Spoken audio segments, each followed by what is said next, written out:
not having enough chairs to all the chairs. Yeah, I know. Not on the agenda is that. We have a lot of planning to Yes, do. we do. On the plus side of it, this will clear out pretty quick. All safe harbor? I think a lot of it is.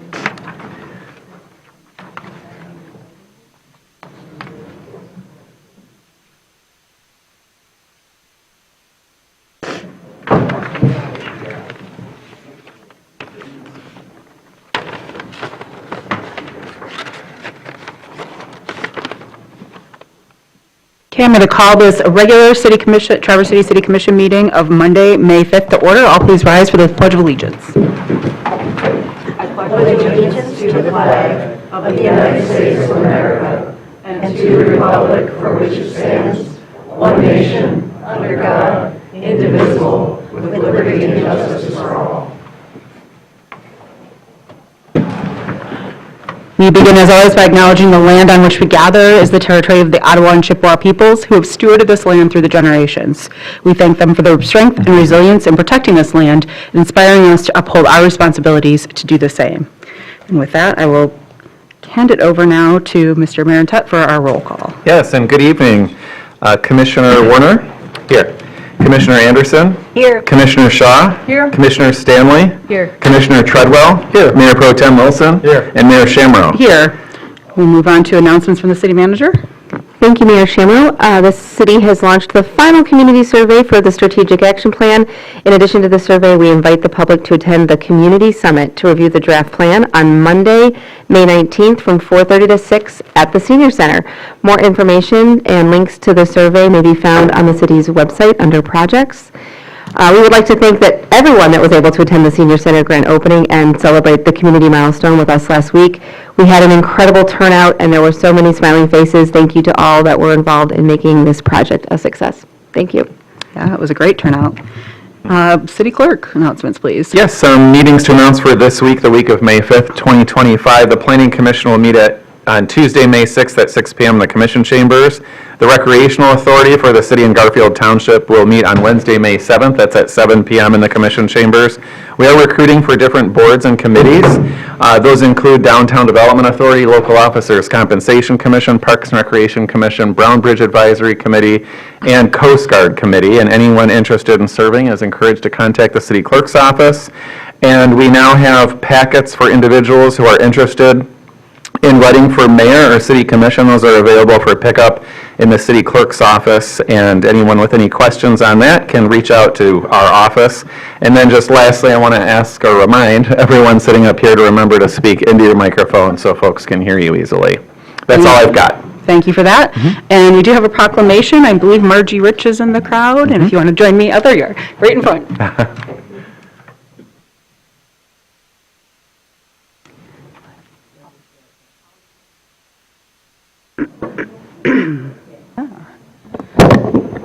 See, I don't even know how these work sometimes.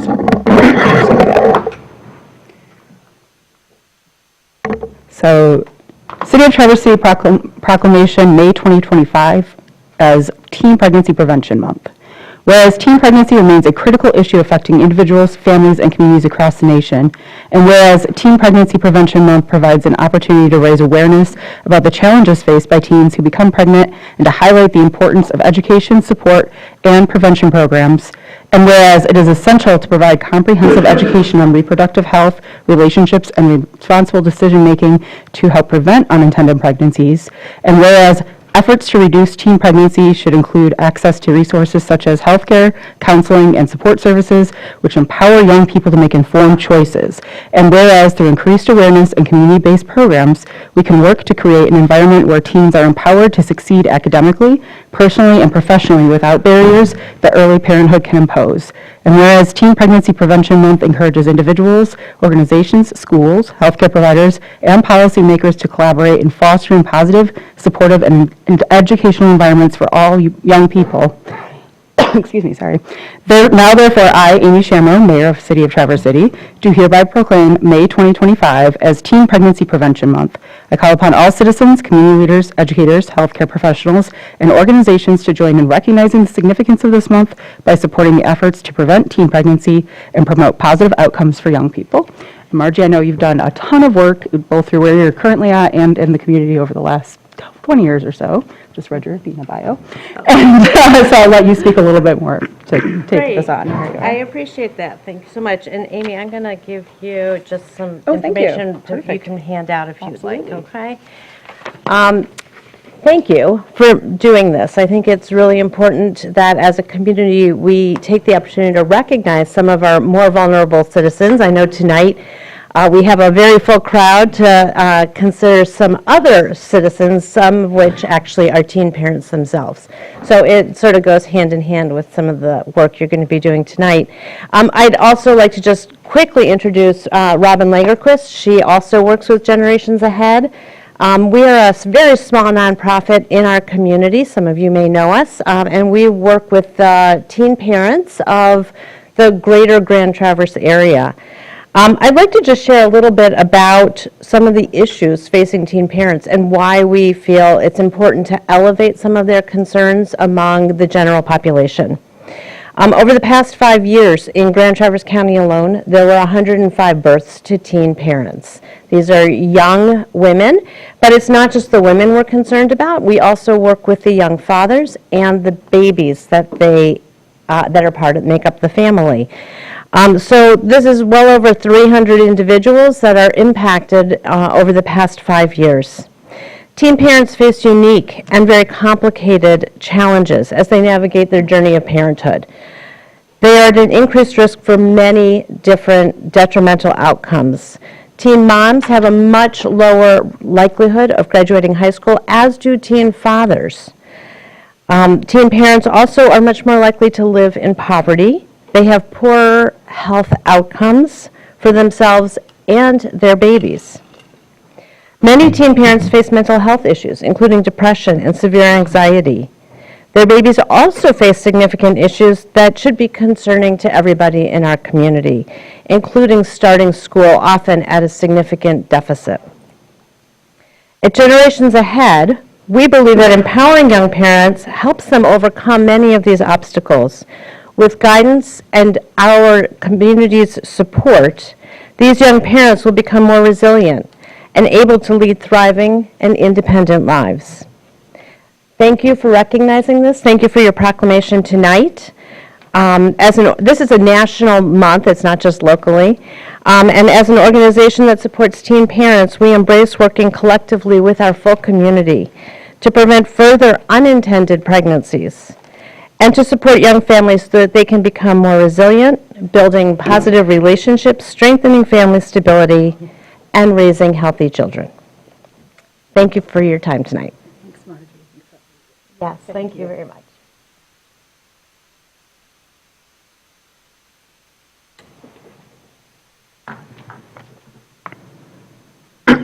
Take one and pass it down, and if Commissioner Warner wouldn't mind just leaving some on the end there, we'll let anybody from the public who would want to pick up some of the information that was left to do it when we either have a break because we go so long or we hopefully adjourn.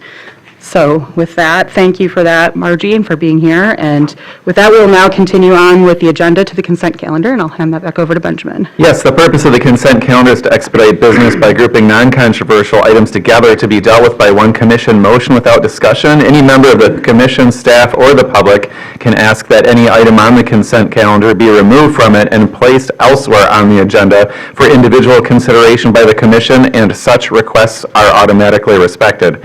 If an item is not removed from the consent calendar, the action noted in parentheses on the agenda is approved by a single commission action adopting the consent calendar. Item 1, consideration of approving the minutes of the April 21st, 2025 meeting of the City Commission. Approval recommended. Item 2, consideration of authorizing an out-of-scope agreement for the upgrade to 2 sewer lift stations. Approval recommended. Item 3, consideration of authorizing a contract for the replacement of the entrance gangway and repair of adjacent docking systems for Dock F at the Duncan L. Clinch Marina. Approval recommended. Item 4, consideration of adopting to make permanent traffic control order 721, which provides for no parking west of Division Street to the former Hamples Key and Gun Shop driveway. Approval recommended. Item 5, consideration of adopting to make permanent traffic control order 732, which provides for a handicap parking space on the west side of Pine Street, south of Front Street, at the first parking space south of the mid-block pedestrian crossing. Approval recommended. And finally, item 6, consideration of approving amendments to the rules of operation and procedure for the Traverse City Human Rights Commission to adopt gender-neutral language, replacing male and female pronouns with they, them, and themselves, as well as other grammatical corrections for consistency and clarity purposes, with the amendments recommended by the Human Rights Commission. Approval recommended. Okay, would any commissioner like an item pulled from the consent calendar? Seeing none, would anybody from the public like an item pulled from the consent calendar? Well, my, oh my, does anybody want to make a motion then? I move that we accept the consent calendar as presented. Thank you, Commissioner. I'll second. Thank you, Commissioner Treadwell and Commissioner Shaw. Okay, then with that, I'll call the vote. All in favor? Aye. Opposed? Motion passes. So we'll move on to item number 1 in old business, which is our public hearing on the Safe Harbor SLUP. And I will hand that off to you to start, Liz. I expected a few consent calendar items to be pulled, sorry. Everybody did a great job of asking questions ahead of time and clarifying. Thank you for that. Thank you. Well, we are here this evening, pardon me, and again, attached is a previously submitted memo from Sean Winter, our planning director, indicating that the Planning Commission does request approval for the special land use permit for Safe Harbor. And I know we do have some individuals from Safe Harbor here to answer any questions. I wasn't sure if any commissioners had any questions about this process for me. I don't think so. This is just starting the Safe Harbor, or the public hearing, right? Yes. Sorry, I had a moment where I thought I was starting a public hearing and I got really confused myself. So this is just a motion to establish the public. Well, no, this is the public Okay, hearing. sorry, that's where I was getting myself confused. Apologies. Okay, so when do I bang my gavel, basically? Whenever if you're ready to open up the public hearing now. Which I don't, again, have a gavel, so again, we're going to use a water bottle for anybody who watches frequently or attends frequently. So with that, I'm going to go ahead and open the public hearing on this item. So this is an opportunity just to clarify for everybody to speak. Then we'll open it, we'll close it out, and then we'll have discussion with the commission, and there's a motion. So it's going to be a chance for you to put your comments on the record. But there will also be further discussion afterwards. So it's just kind of a process that we do here, and I just wanted to make that clear for everybody as we begin. So with that, I will open the public hearing. Great, and we will begin with a presentation by the applicant, if the applicant would like to make a presentation. And if so, please come to the podium now. And then once that is done, we will open it up for public comment for those residing within 300 feet of the Safe Harbor property, and then after that, everyone else. And so with that, the applicant can begin their presentation. Thank you. Thank you. My name is Pat Livingston. I've been volunteering at Safe Harbor since 2012 and currently serve as chair of the Safe Harbor Board. Since being asked to operate year-round with the blessing of 21 area churches and more than 2,000 volunteers, the Safe Harbor Board and staff put together a plan. Thanks to support from the city, county, and community, we've been able to retain the majority of our staff. Volunteers, both from churches and the community, have already started to fill positions needed throughout the summer. Since our current SLUP allows us to be open through May 15th, instead of closing on April 30th, we transitioned to summer operations on May 1st with the anticipation of you approving a new SLUP tonight. In the first few days, we've already averaged 70 guests a night, with some coming from the Pines. While giving guests a safe and sanitary place to sleep, we also offer showers, laundry services, hygiene items, and guidance to get our guests connected with much-needed services. As the task force, which Safe Harbor is a part of, looks for long-term solutions to serving those experiencing homelessness, we are hopeful that being able to interact with our guests on a year-round basis will lead to better outcomes, including permanent housing. Thank you for your time. Thank you. Great, and thank you for that. And now we'll open the floor for public comment for individuals who reside within 300 feet of 517 Wellington Street, which is the site of Safe Harbor. For those who do reside within that distance area, we'd ask if you're able that you line up at the podium so we minimize the amount of time in between speakers, and we'll ask for that throughout the entire evening to move things along. And if you do wish to speak, we ask that you state your name and address, indicate if you're a city resident, non-city resident, or city business owner. We have a 3-minute time allotment. When your time has elapsed, the timer will beep. And we ask that all language be respectful to everyone. And finally, we want an environment tonight where everyone feels comfortable speaking. And so in that spirit, we ask that there be absolutely no reactions from the audience whatsoever. And so with that, I invite anyone who resides within 300 feet of 517 Wellington Street to please come to the podium if you'd like to speak. And again, we ask folks to line up if you're able to. Thank you.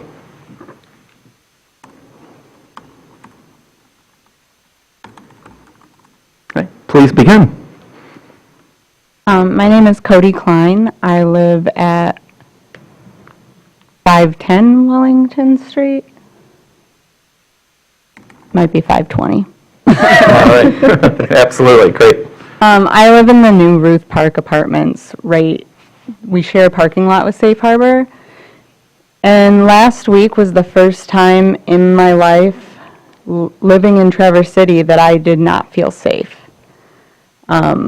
I took my 2 kids for a walk. I have a 13-year-old and a 7-year-old.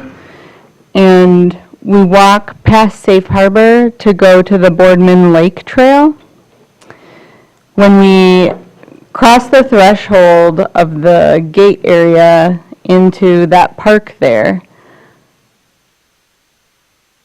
as we approached, a gentleman there was a group of people coming from presumably the Pines towards that area, and they waited until they were standing about this far from my oldest son, and just screamed at the top of their lungs. And he is autistic. He was very shaken. He was like, why would they do that? Why me? So many questions. And then his little brother is his protector, and so he was very upset. But the gentleman did not just let it go. He started barking at us and following us. And I couldn't even have a gun for protection if I wanted to, because they're not allowed on the premises there. And so it's very scary to feel like I can't take a walk or take my kids where we've always gone because we're going to be followed by someone and screamed at, barked at, you name it. It just kind of sucks. And constantly we find needles, use Narcan, just everywhere. Meth pipes. It's just really changed that whole little area right there, and it's gotten really scary. Thank you for sharing.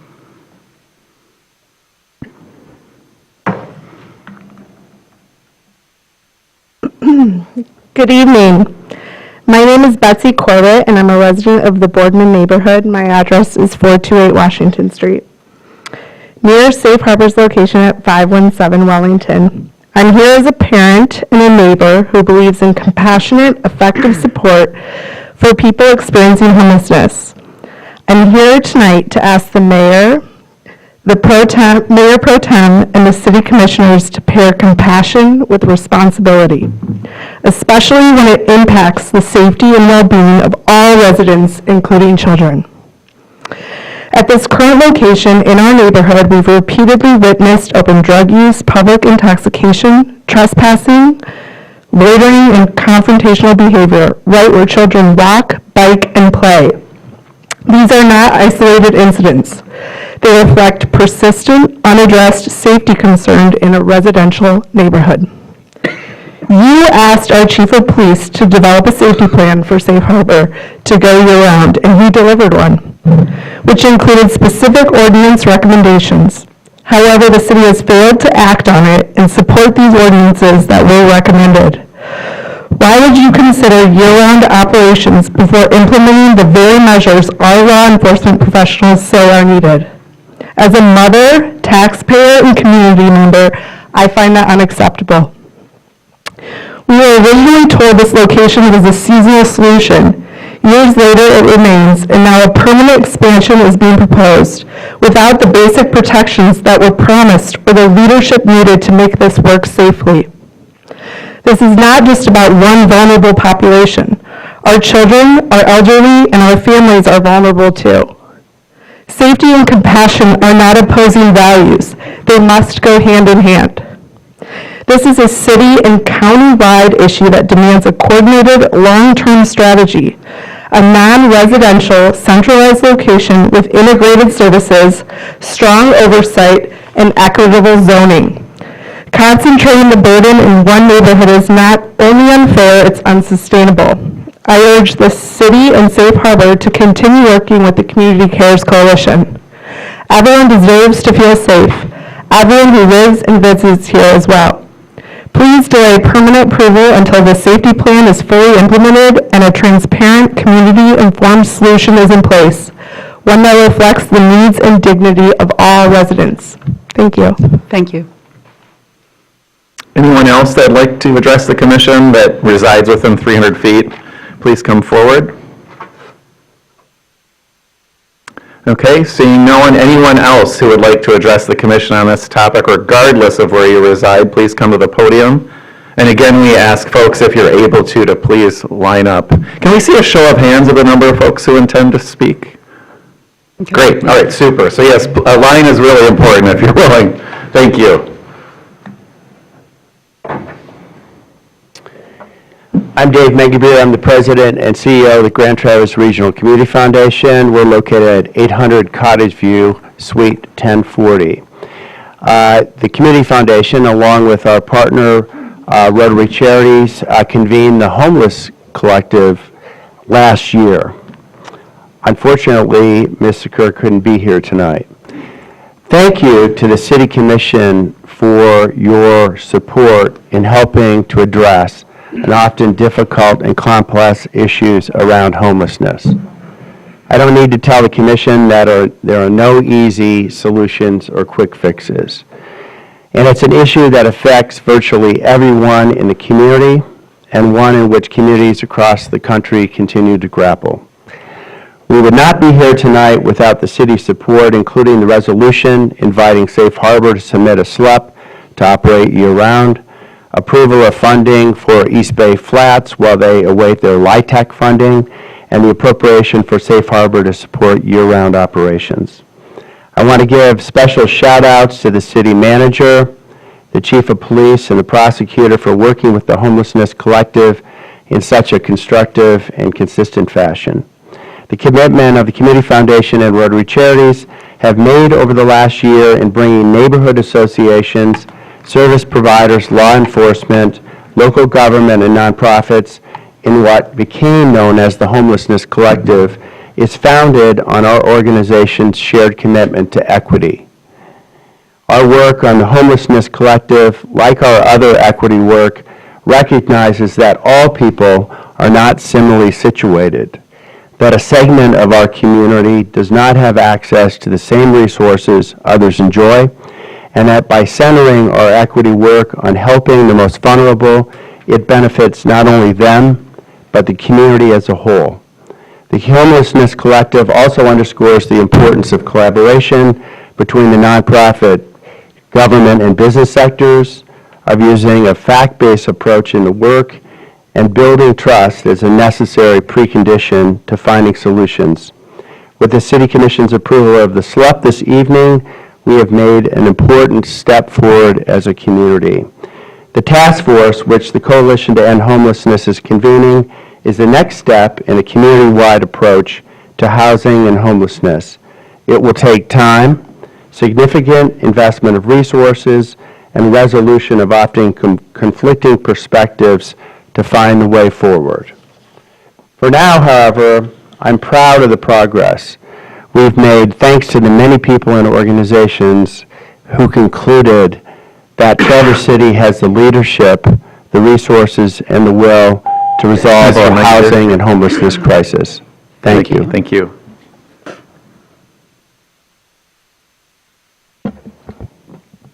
Good evening. I'm Ashley Halliday Schmandt. I'm the director of the Northwest Michigan Coalition to End Homelessness. And I'm here, like Dave, to express my strong and ongoing support for the approval of the SLUP that will allow for year-round operation of Safe Harbor. This is not just a land use decision tonight. It is a critical next step forward in meeting the basic human rights of some of our most vulnerable neighbors. Over the past year, the coalition has worked closely within the Homeless Collective that involved, like Dave said, city staff, county staff, service providers, and funders to ensure we have a plan in place that increases shelter capacity, connects people to housing, which is most important, and improves outcomes for people experiencing homelessness. The city's decision to allocate funding towards shelter was a significant commitment to the shared vision. Now, the land use permit is the piece that will allow this plan to take, sorry, I lost my place. This plan to move from paper to reality. The Housing and Homelessness Task Force has started just last week and has started to collaborate around a sustainable plan for year-round shelter. Likely you will hear that tonight, and we're working on it. The task force, like I said, convened last week. We have some advisory members coming this week to report on some already great first steps. We recognize the closure of the encampment following this decision is a difficult and emotional issue, not just for the people in this room, but for the people experiencing the problem. However, people deserve to be inside and have the choice to stay inside. This year-round shelter will provide a safer, more stable, and more service-rich environment that can ever be achieved outdoors. Approving this SLUP doesn't solve homelessness overnight, but it honors the planning, the partnership, the resource allocation, and the compassion that have brought us to this point. I urge you to support the permit and continue working alongside the coalition and our partners as we move toward a community where everyone has a safe place to call home. Thank you. Thank you. Hello, my name is Nancy Brick, and I live at 830 Birchwood Avenue, Traverse City. We have businesses, buildings, property in this neighborhood. I grew up on 6th Street, and I'm a fourth-generation citizen of Traverse City. My children and grandchildren all live here, and thus are 5th and 6th generation. I lived here when the state hospital closed, and all the residents were just let loose when the hospital closed its doors. It was a problem. Yet solutions were fostered out of this tumultuous time. Brickways, an independent living center, was specifically designed to house, nourish, teach, socialize, and live collaboratively in independent housing, all designed for the needs of this unhoused population. I have 9 grandchildren who reside in this neighborhood, Boardman neighborhood. I am appalled, and you would be too, if you lived there, at what they have had to witness. Hypodermic needles under their bushes, drunk and disorderly behavior, grown adults splayed out in their yard with unnameable stuff coming from them, knife wielders located in their backyards, police knocking on their front doors in search of persons currently in Safe Harbor. This is unacceptable. There are people sitting here that do not want this in their neighborhood. Well, neither do the North Boardman folks with homes and businesses. Throwing this neighborhood out the window for the homeless is a disrespectful slap at these tax-paying residents. You have set the table to tell these resident homeowners, suck it up, you don't count. Instead of offering or being open-minded to other solutions, you have railroaded this down the throats of these residents as your only option. There are several $1 million coming into the city via tax revenue from this Boardman neighborhood. Where are their rights? Who's taking care of them? Could we not find a better solution? A place with services, with caring professionals and concerted fundraising just outside of this neighborhood, any neighborhood around here, to build up the unhoused in a place that doesn't impact one of Traverse City's oldest, most established neighborhoods. I am opposed to a year-round safe harbor in this current location. I am even opposed to a part-time safe harbor in this location. And I'm opposed to the tents in the Pines. Let's find a place for these unhoused people who need counseling and who need health care and et cetera. Let's find a place which won't impact law-abiding families who are bearing the burden. Everyone deserves better. Thank you. Thank you. Hi, my name is Audrey. I'm currently houseless. I'm experiencing homelessness. I live in my van. But when I first came here, I lived in my hammock on the beach, and I camped in the Pines because I had nowhere to go. Safe Harbor, I'm not a drug addict, by the way. Most of my community are not drug addicts. I know a lot of drug addicts, and some of them are homeless, and some of them have houses, really nice houses. I can tell you, right on Center Avenue in Bay City, several houses filled with drug addicts who are living in homes. Is the drug problem a problem? Hell yeah, it's a problem. But even somebody with a drug problem, they're human and they deserve dignity. We deserve a home. I deserve a home. Everyone deserves a home. Living on the streets is not a fun experience. It's not a vacation. It's not a fad. It's not a thing. I came here with a dream. I wanted to be a tall ship sailor. And my struggle to find housing, I have lost that dream, I have lost that sight, but I am here because I need to fight for my community. And Safe Harbor provided me with a little bit of dignity in a world that didn't show me dignity. When I was walking down the street with my big ass backpack and my hammock hanging out, people laughing at me and calling me names, and I still had that dream in my head, I'm gonna be a freaking tall ship sailor. Somebody's going to see me. Somebody's going to see my value. But now I'm here because I have a voice, and I have to be here to speak for my community because they are vulnerable. Everybody deserves housing, even if they have a drinking problem, even if they're drunk. Everybody deserves dignity, and everybody deserves a home. And this is why I'm here, because I have been told on several occasions that people have places to go, they just want to hang out in the Pines. Well, that's not true. And it wasn't true for me, because when I was living at Goodwill Inn and they told me my time was up, they freaking handed me a tent and said, go to the Pines, because that's the only option we have. And then Safe Harbor opened up, and it gave me a place to stay in the winter, but it didn't give me a place to stay in the summertime. So I was back in the woods. So that is why I'm here, because I need to speak for my community.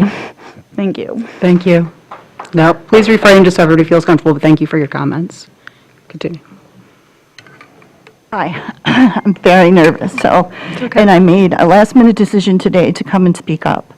I have had the privilege of working with the homeless in the past, and I monitor all the different things that people are doing, like hamsters on separate wheels for the people in the Pines. We have a great giving community, but I came to speak today because of something I haven't shared a lot, but I was kidnapped when I was 5 years old, and my grandchildren's bus stop is right there at the shelter that's currently there. I was looking forward to summer and not having to worry about them getting on and off the bus. I've been approached on and off, getting them on and off the bus. Again, the needles, everything that everyone says, we can't put the cart before the horse. We let everyone go to that shelter, everyone. No matter what crime they've committed, no matter if they haven't committed a crime. It is of the utmost importance to protect the children. That bus stop is right there. They are routinely approached every single day that they get on and off that bus. Small children, there are trails to cart them off to. Again, there are many levels of people that stay there. and I have great compassion for them. But we're one incident away from something catastrophic happening to one of our little citizens. We've got to find an alternative. It's just not fair. It's too close. And they're not protected. There is not protection there. There are not safety guards. There's not a police presence. There's not anything. They flood out of the gates in the morning there. They hang out there against Gen T's walls and congregate and go through their bags or go find their stuff that they've left outside to put in their bags. Something has to be done better for our people. Thank you. Only Thank if you're willing, would you provide your name and address? Oh, yes, I'm sorry. That's okay. I'm so nervous. I understand. Tammy Donnelly, and it's 2783 Lake Ann Road. Thank you very much. Thank you. You just must live in a different place or something. I don't know, I was downtown, I think it was yesterday, it wasn't too bad. Walked around that area, but anyways, I'm like, you ought to think, before we start patting ourselves on the back about this slump approval, that, we're still talking about removing people from the Pines, which right now, as far as I know, as far as, Safe Harbor guy said, Patrick, I believe I think there's like 70 people there a night, and I think there's only like 72 beds, something like that. And I think there's more than 2 people in the Pines. So I'm not sure if you guys have a plan for what to do with people that don't have a spot, or maybe, some people don't seem to want them at Safe Harbor either. I don't know. Maybe, like this Chief Dickman over here, just put them in jail. I mean, is that a solution, or I'm not sure what you guys are really trying to do, except, I don't know, win some, like, brownie points with the public here. I don't know. You guys are a disappointment. Oh, excuse me, if you're willing, would you provide your name? Okay, thank you. All right, thanks. Hello, my name is BJ Brick. I live outside of that 100-yard or 300 feet circumference from earlier, but I'm pretty dang close, and have, kind of watched the progress there and have been following the, the conversation around this pretty closely. Have a long legacy of supporting as many people as possible in this community that that are adults with developmental disabilities, and I know how much this item is conflicting even in my own heart. So I just wanted to say I just appreciate everybody's words here tonight. The reason, though, I'm speaking is as a current resident. I do deeply care about the city, its future, and the quality of life for all of us, including the unhoused. But I'm here to discuss the decision to make it a year-round and larger conversation about how we address homelessness in Traverse City with ethically, effectively, and also sustainably. My belief is that people should have housing. I just think that there's locations to be discussed that isn't this one. It is just too close, and there's some data I would like to share. But it is a vibrant hub for families, tourism, and businesses all in this one location. It's where we raise our children and build our community. But recently, parents, including myself, and some have expressed concern today, and I'm not joking. I don't know how many of you guys live near there, but it is not a walk in the park, and we are constantly dealing with issues. It's a reality we can't ignore. People experience homelessness deserve dignity, but we must find a solution that works for all. According to the data from the National Alliance End Homelessness, that service campuses outside of downtown areas have a 60% higher success rate in connecting individuals to housing, employment, and recovery. And according to the U.S. Interagency Council on Homelessness, shelters in high tourism areas create conflicts with safety and local economies. It's a recommendation from both of those not to have them in neighborhoods. Shelters in high tourism, in 2023, a report from Traverse City Connect showed that downtown Traverse City businesses contribute over 30% of the local GDP. I'm a business owner. I know plenty of people that are not loving the direction of what Traverse City is becoming, and what their futures will be as far as business is concerned. And in that neighborhood alone of nearly 500 households, it has to come close to nearly 5 to 7 million in tax revenue. I'm sorry, 3.5 to 5 million. On the high end, it could go higher, but I don't have the exact math. But it is quite a bit in retention and customer confidence and investor confidence. Excuse me. Thank you. Your time has elapsed. Thanks for No your problem. comments. Thank you.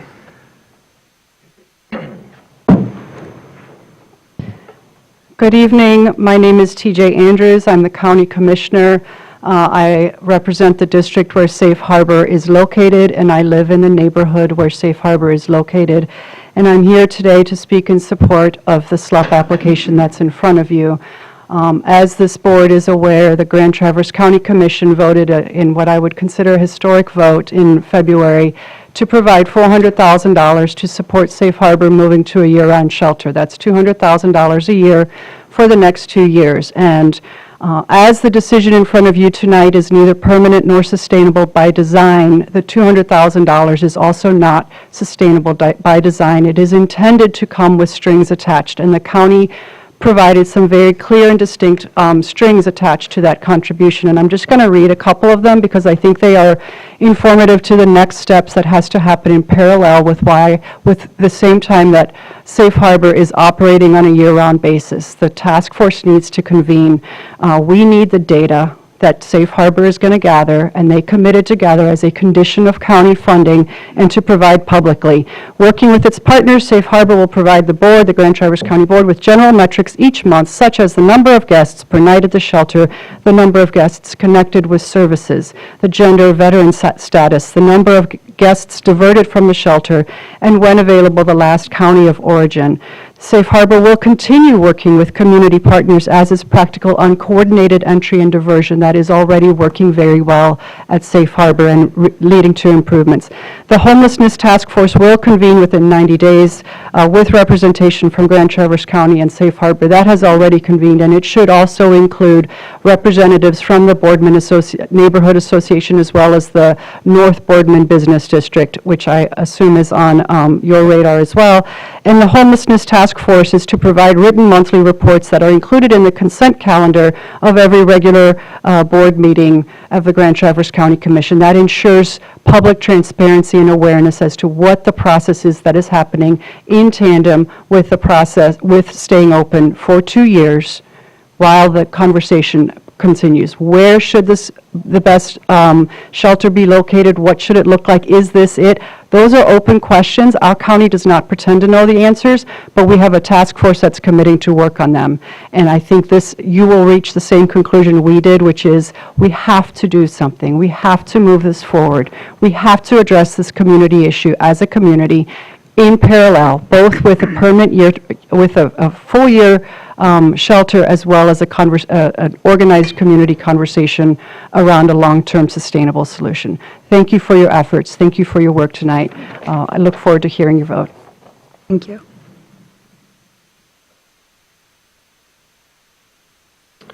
Hello, my name is Ryan Hannon. I run the outreach program at 222 Cass Street, downtown Traverse City.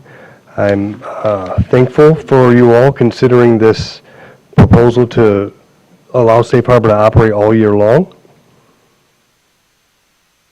Homelessness is a very important, scary, and delicate issue. And you guys continue to show up to listen, look at the data, and support the operations of what it takes to be able to help people stay alive, meaning shelter, and then access to that permanent supportive housing or permanent housing that's not supportive, depending on what people need. So I'm very grateful for you looking at this and remembering that tonight is about the shelter that's not in the wintertime, of the people that have nowhere to go, not about clearing the pines, not about making people do one thing or do another, but it's a spot that is available for people who have nowhere to go to be able to be safe, even a bit for just one night. Thank you. Thank you.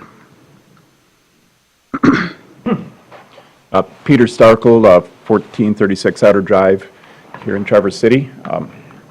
So I'm the founding chairman of Safe Harbor of Grand Traverse. You all choked up. I was here 11 years ago to ask for our first LUP. And I recognize some faces on the board who were with us at that time. And I just want to pledge my support to this and come with an explanation.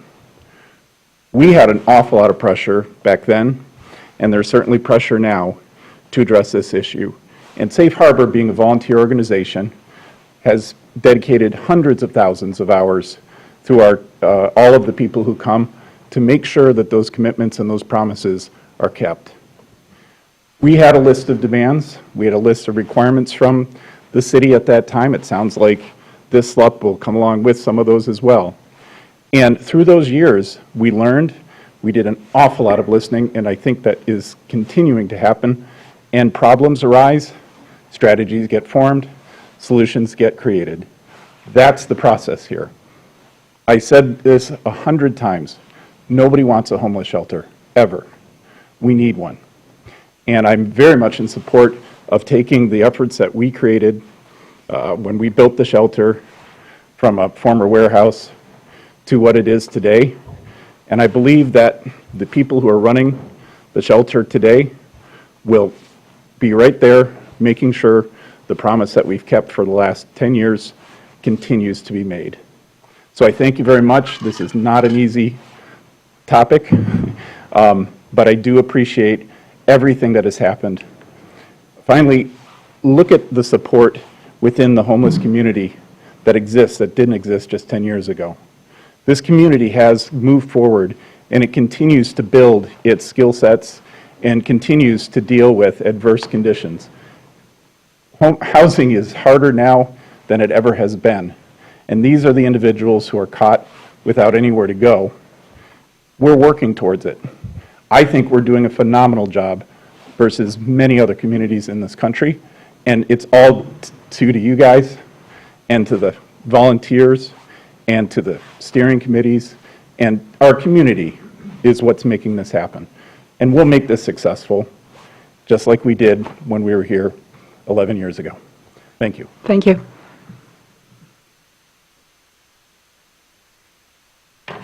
I'm Jane Farmer, a resident of the city at 413 Washington Street. As discussions continue regarding year-round operations for Safe Harbor, I'm concerned by the narrow focus on the current facility, despite its well-documented limitations, and the lack of serious consideration given to the Community Cares Coalition proposed alternative. The current Safe Harbor site is not a sustainable long-term solution. Capacity is already limited, and the region's homeless population underscores the urgent need for a more comprehensive plan. The CCC proposal addresses these gaps and offers a forward-looking approach with integrated services and fewer barriers to access, yet it continues to be sidelined. Change often meets with resistance, especially from long-established structures. However, decisions must be made based on facts and the shared goal of community well-being. We cannot ignore the reality of what residents in the Boardman neighborhood are experiencing: drunken disorderly conduct, harassment, and open drug use. These are not isolated incidents. They are ongoing and deeply concerning. Safe outdoor access for families and children is being compromised. A summer marked by further disruptions is unacceptable. We also urge the City Commission to do its job and to treat the development of a safety plan as a core responsibility, not an afterthought. Public safety must be addressed with urgency, coordination, and accountability. For the well-being of the entire community, especially children, please ensure that the CCC proposal remains front and center in all planning and decision-making efforts. Thank you. Thank you. Hello, good evening. My name is Peter Schaus. I live on the 500 block of Washington Street. And I'd first like to state that I'm in a great support of Safe Harbor. I think it's a great thing that we have here for our community and for all the people that are experiencing homelessness. I volunteered there through our church, but my wife and I have 7 children, and throughout the summer, they like to roam the neighborhood and have fun with all their friends, have lemonade stands and all of that. So today you guys have a big decision to make, and when you make that decision, I want you to think about that. How is that going to affect the children in the neighborhood that have had the freedom to roam through the alleys, have lemonade stands, play in the front yards, do what they normally do all summer long? I think voting to approve the SLUP is going to really impact and affect that decision and how we go about our everyday life all summer long. Like I said, I'm a very strong in support of Safe Harbor. The location isn't ideal, and I think we can all agree to that. So just please consider that when you go to vote tonight on approval of the SLUP. Thank you. Thank you. Hello, I'm a city resident, and I've heard a lot of discussion here tonight about people who have concerns about the safety and well-being of their family and livelihoods.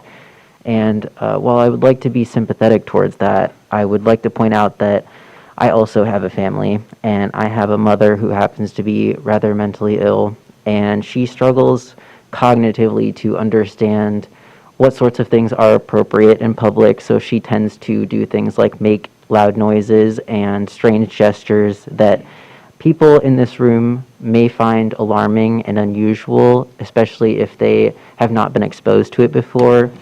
And I would just like to say that while you may not want Safe Harbor to be around your house or in your backyard, the people who need Safe Harbor are also people. They are not just events that happen to you and your family members. They're not just things that are unpleasant to look at. They are people, human people with lives and needs. And I find it, frankly, quite selfish that you would not consider opening Safe Harbor year-round to be a viable opportunity to work towards these solutions that you all claim to want so badly. So I just don't understand how this is not something that is clearly a first step towards making Traverse City a better, happier, healthier place for all of its residents, not just the people who feel inconvenienced by this. So, thank you. Thank you.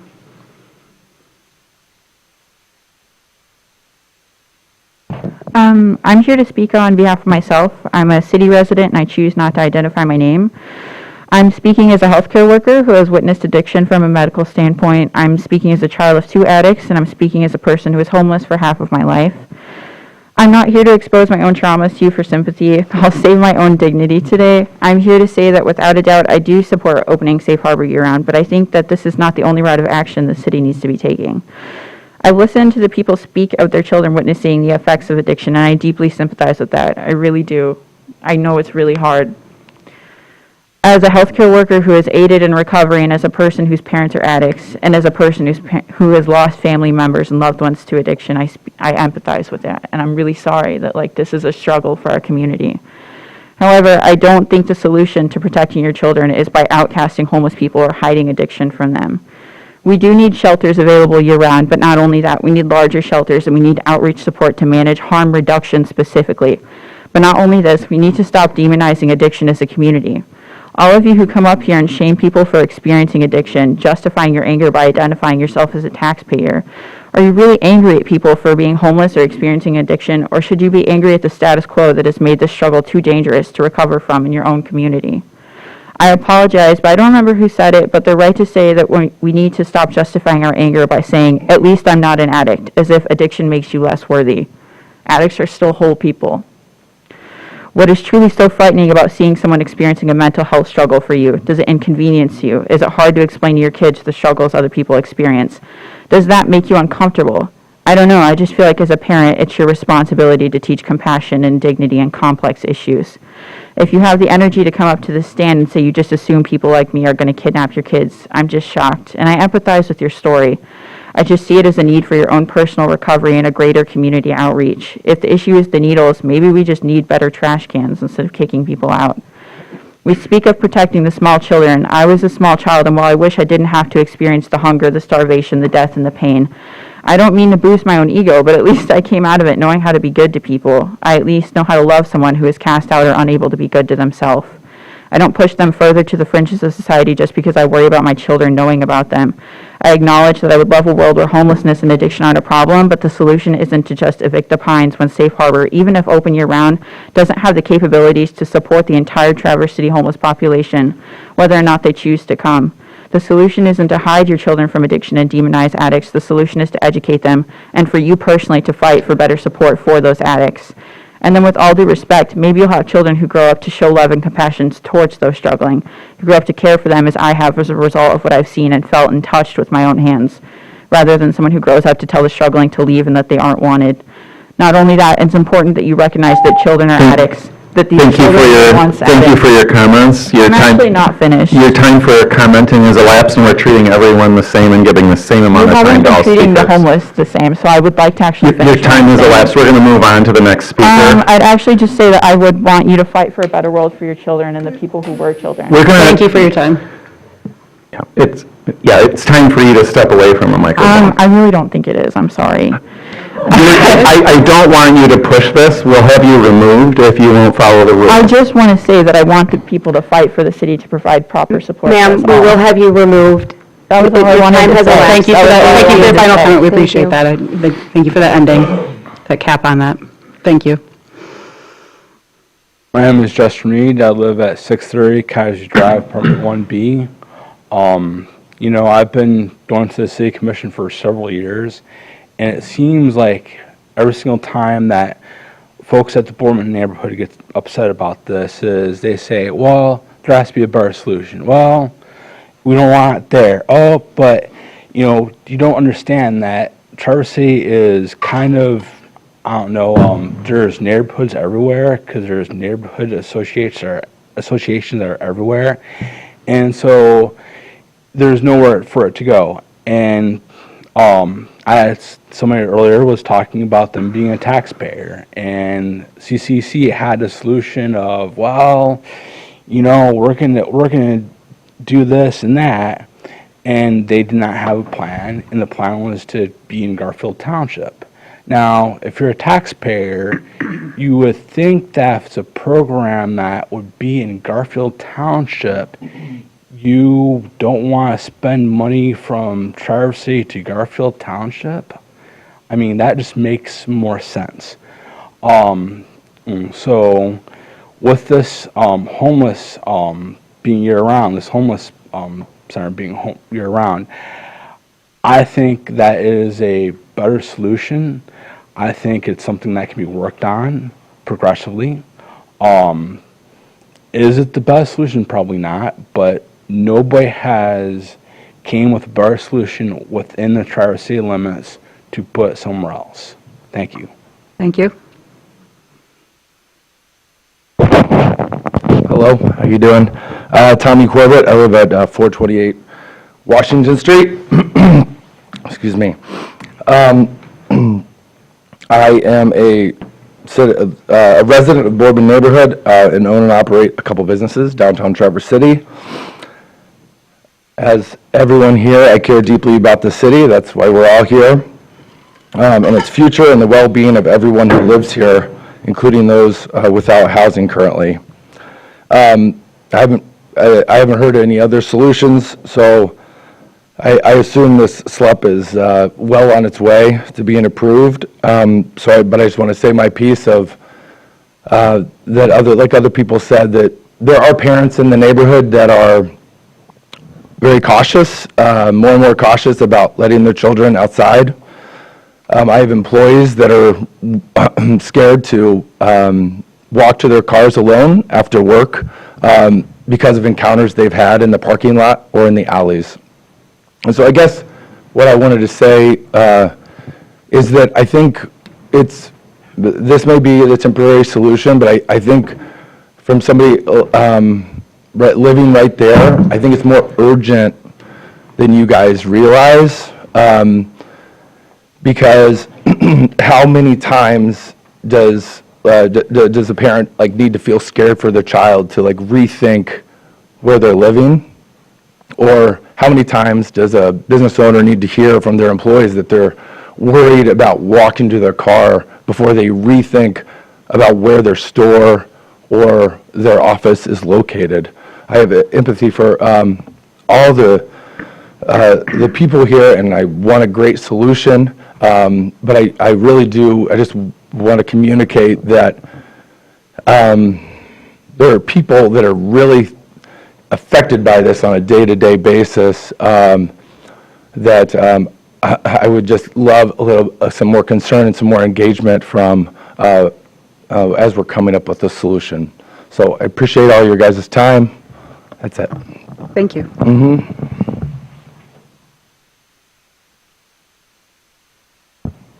My name's Dana Henrik, and I live in downtown Traverse City.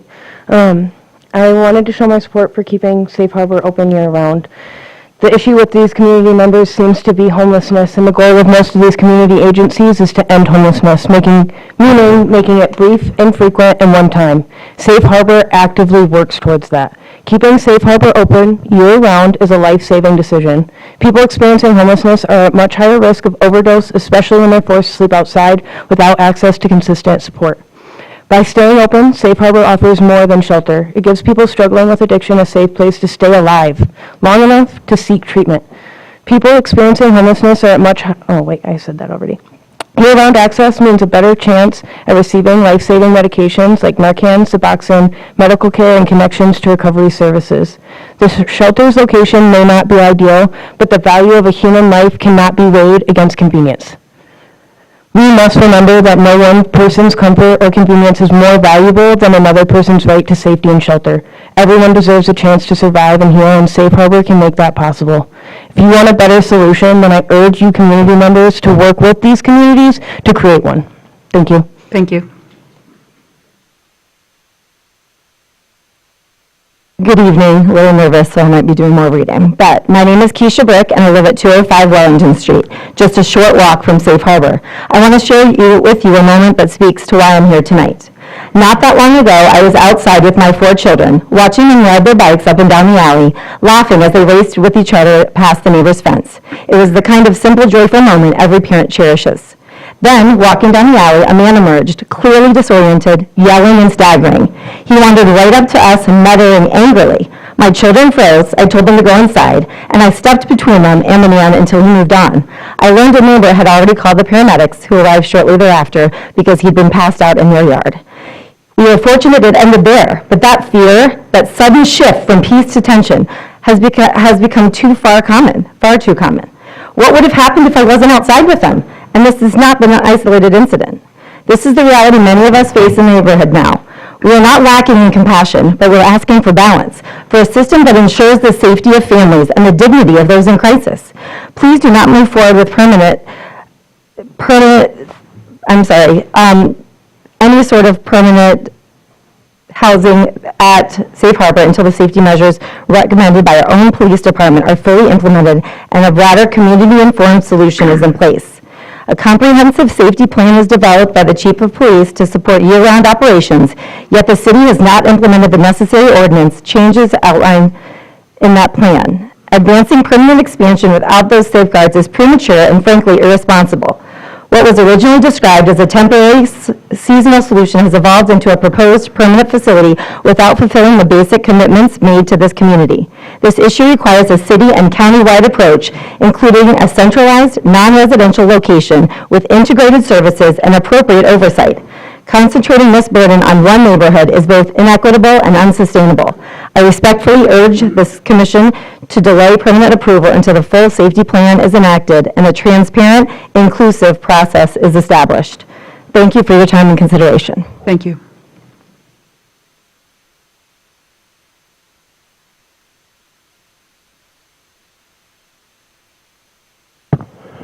Good evening. My name is Willard Killey, Traverse City resident. Currently not homeless. I've been 1,800 days homeless in and out of the Safe Harbor and the Goodwill Inn. I will say that both of the entities are a nightmare.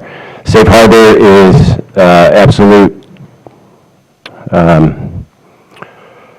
It's horrific. There is no safety, there is no locked place to put your belongings, there's maladaptive behavior, it's a dumping ground for the police, dumping ground for the CMH, for the mentally ill.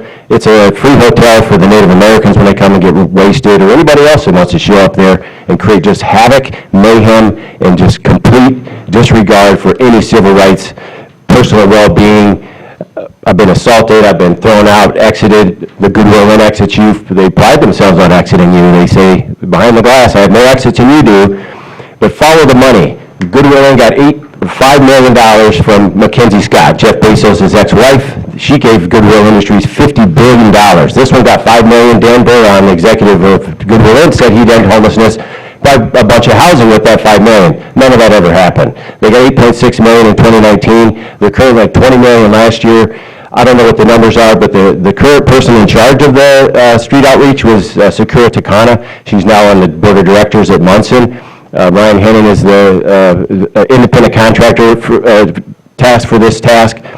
So it's a nightmare. They don't end homelessness. They created it. They brought it here, and they don't end it. It's a growing industry, they call it. And if you look at the money, the millions of dollars, in 2019, Goodwill Inn had $15 billion, or $15 million, in assets. Now they have $35 million in assets. Where are these assets? There is no homelessness. There's just people without a dwelling and a key. We're all on planet Earth. Planet Earth is our home. And I wanted to say right off the bat that there is no gap between my mind and yours, including everyone in this room. And that's the fact. We may appear to be in separate bodies and going our separate ways, doing separate things in life, but that is not the case. We are all one. We don't treat each other that way. In fact, I've talked to lawyers about all the atrocities that have occurred against my person, and they said I need at least 5 lawyers to tackle this issue. I've been denied meals at all the churches while homeless. It led to 2 hernias, hypothermic convulsions, near death. It should have been pretty much dead. In 2019, they asked, why is Danielle died in the woods with a voucher in her pocket? She was an amazing woman, very brilliant. And then Ryan Hennon had the gall to say in the paper, well, that's nothing. 19 deaths. We've had 31 here. This is absolutely atrocious. These people are not to be trusted. They're not to be given any more money. You guys have given them a boatload of money. I've spoken to this commission for 4.5 years straight. I've talked to Governor Whitmer. Excuse me, thank you. Thank you. Wayne Schmidt, you name it, Bergman. Thank you. If there's, Okay. we're not having comments from the audience. We're only addressing comments to the city commission. That's where we draw the line. No, you need to take your seat, and your time for speaking is ended. Respectfully, he gets us to call Native Americans drunk. Okay, if you continue speaking, you're going to be removed from this meeting. Chief Richmond, I'm going to ask you to escort this person from the meeting. Thank you. Why do we just get to That's say it. that's okay? We're going to move on to the next speaker. If there's anyone else that wants to address the commission, please come to the podium.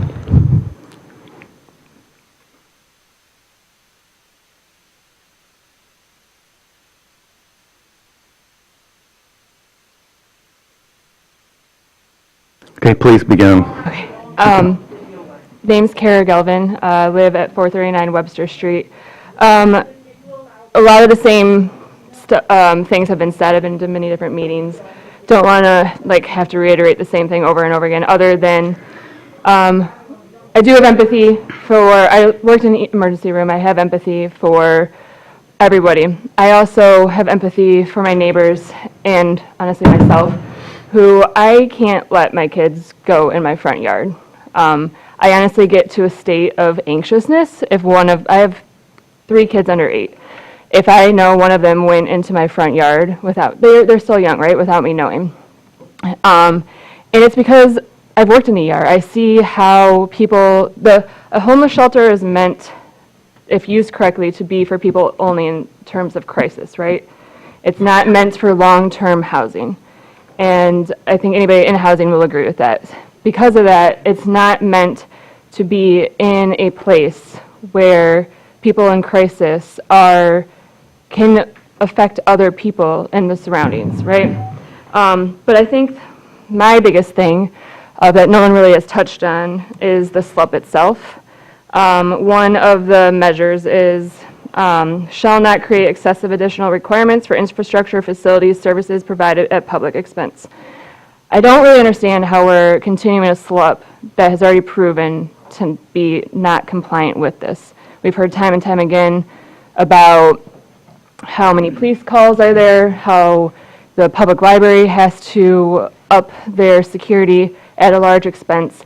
I just don't see how we can continue doing something that's not meeting the SLUP itself. And in the legality of it, it's not an if, it's a when something happens. And I'm not trying to fearmonger, but that really is the point we're at, of being able, of how many incidents have happened in the last few months. And so going down the route of how do we pass something that's already out of compliance? So, thank you. Thank you. Is there anyone else that would like to address the commission? I'll ask one more time if there's anyone else. Okay, with that, Mayor Shammer, you can close the public hearing. Sure, I just want to take a moment before I officially close it to thank everyone who came up and shared everything from all of their perspectives. We do appreciate that. So with that, I'll close the public hearing, and now I will bring it over to the commission. We do have action to be taken, so are there any questions, or would somebody like to make a motion to start the discussion? Go ahead, Heather. I appreciate Commissioner TJ Andrews coming. Well, really quick, do you have a question or a motion, so we can open up a conversation otherwise? Yes, I have a question. Please go ahead. Can I Yes. start where I was starting? Yes, go ahead, sir. TJ Andrews from the County Commission said that this was not a permanent or sustainable solution by design. And I totally agree with that. I appreciate the oversight that Safe Harbor is providing the county, and I hope that they will provide the city commission and the city that as well. But Safe Harbor is what we have while we're building an alternative, all-day, year-round shelter, or even better, permanent supportive housing. And I hope the neighborhoods can be patient and vigilant while that takes place. I think we owe a debt of gratitude to the volunteers and staff of Safe Harbor for taking care of these vulnerable citizens and offering them consistent support. However, in this first summer of Safe Harbor, how do we combine compassion with responsibility, as Betsy Corbett asked? How do we help Safe Harbor control or monitor what's going on around their shelter? How can we help them keep the area clean and clear of dangerous trash? Is it as easy as just providing more trash cans? Those are the questions I'm asking. What can we do to help the neighborhoods and the neighborhood businesses feel safer? Do we have anybody who... I guess what I would question is to clarify a little bit more. Are you asking about bringing back some of the ordinances? I know that was mentioned, or are you Anything at asking all. what the plan is? What can we do? Okay. Do we have, okay. I know we added trash cans. Were there a couple of things you wanted to address with that within that then? Yeah, I think that, pending the SLUP's approval, as issues arise, it's so long as those are brought to our attention, we can add garbage cans, we can do all sorts of different things to be strategic and be proactive. Thank you. Do we have other questions, or would somebody like to make a motion? Tim? I'll move that the order granting special land use permit number 25-SLUP-01 for a year-round emergency shelter at 517 Wellington Street, as requested by Safe Harbor of Grand Traverse, Inc., and recommended by the City Planning Commission, be adopted, and further that the special land use permit number 14-SLUP-03 be rescinded. Support. Thank you. Commissioner Stanley and Commissioner Warner and Stanley, I believe there's an amendment that needs to happen. Yeah, the part about the rescinding the previous was supposed to be taken out. That was not supposed to be part of the motion. That's addressed in the order granting itself. So Commissioner Warner's motion would be, and as recommended by the City Planning Commission, be adopted? Correct. Okay. Is that acceptable? Great. Okay. Okay, with that, we can now open up for any discussion. Go ahead, Mr. Wilson. In here, it has a staff recommendation of approval with conditions. What are specifically the conditions? Lauren? I'm sorry, I didn't hear what you said, Mayor Pro Tem. What are the specific conditions? Is the staff recommendation approval with conditions? I believe that our planning director, Sean Winter, could speak to those specific conditions. Yeah, good evening, Sean Winter, City Planning Director. There was 3 conditions that the Planning Commission included in their recommendation. One was a pretty generic one, that all necessary permits get secured. The other one is that they're allowed to operate it as a year-round shelter and have until, I believe, November 15th to have the site improvements done. And then the third was that they would add a pedestrian connection from the new parking lot to the door at a location approved by the planning director. And just for the record, they've already been working on those drawings, and we have a draft copy of it, so they're moving in that direction. Thank you. Did you have any other questions or comments now? Go ahead, Tim. Just a comment, and I think this came up at a previous city commission meeting and discussing kids in the Boardman neighborhood at the bus stop and such. Maybe it wasn't spoken directly to at that meeting, but I know there were emails and questions circulating with city staff and through the city manager. And one of the questions, I don't know whether I had asked it or somebody else asked it, was about additional police foot patrols. You know, there's a photograph in the old room, a couple doors that way, of a very tall police officer talking to, I don't know, a 5-year-old on the street.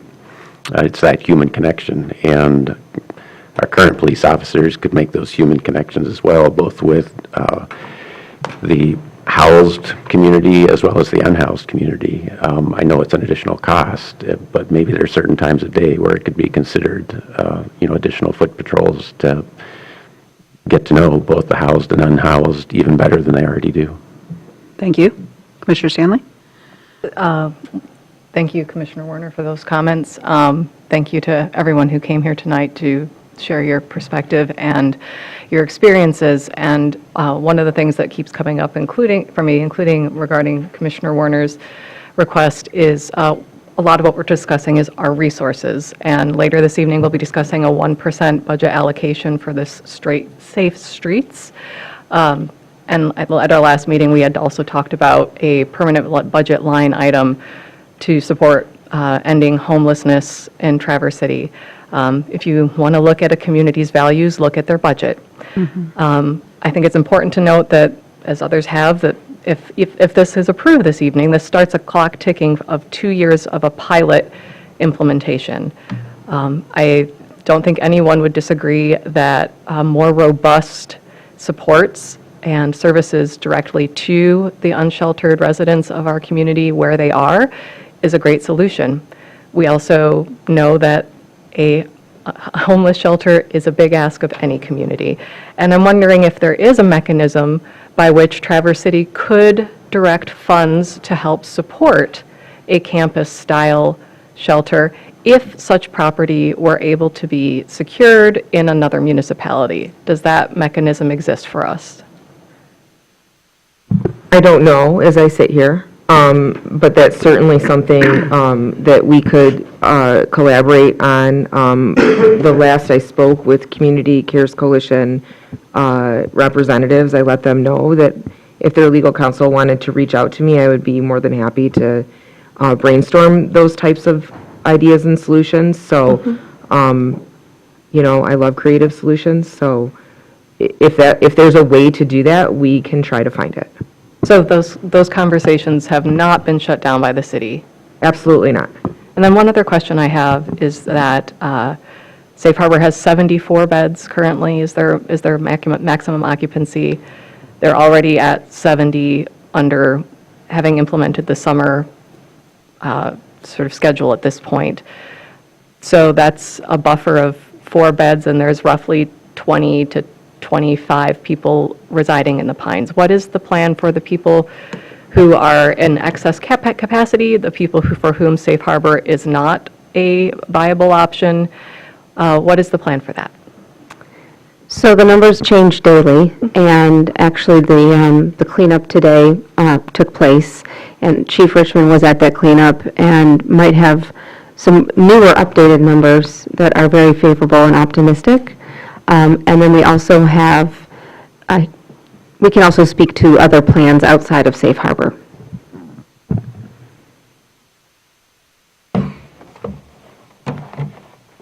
So, good evening. Matt Richmond, Chief of Police.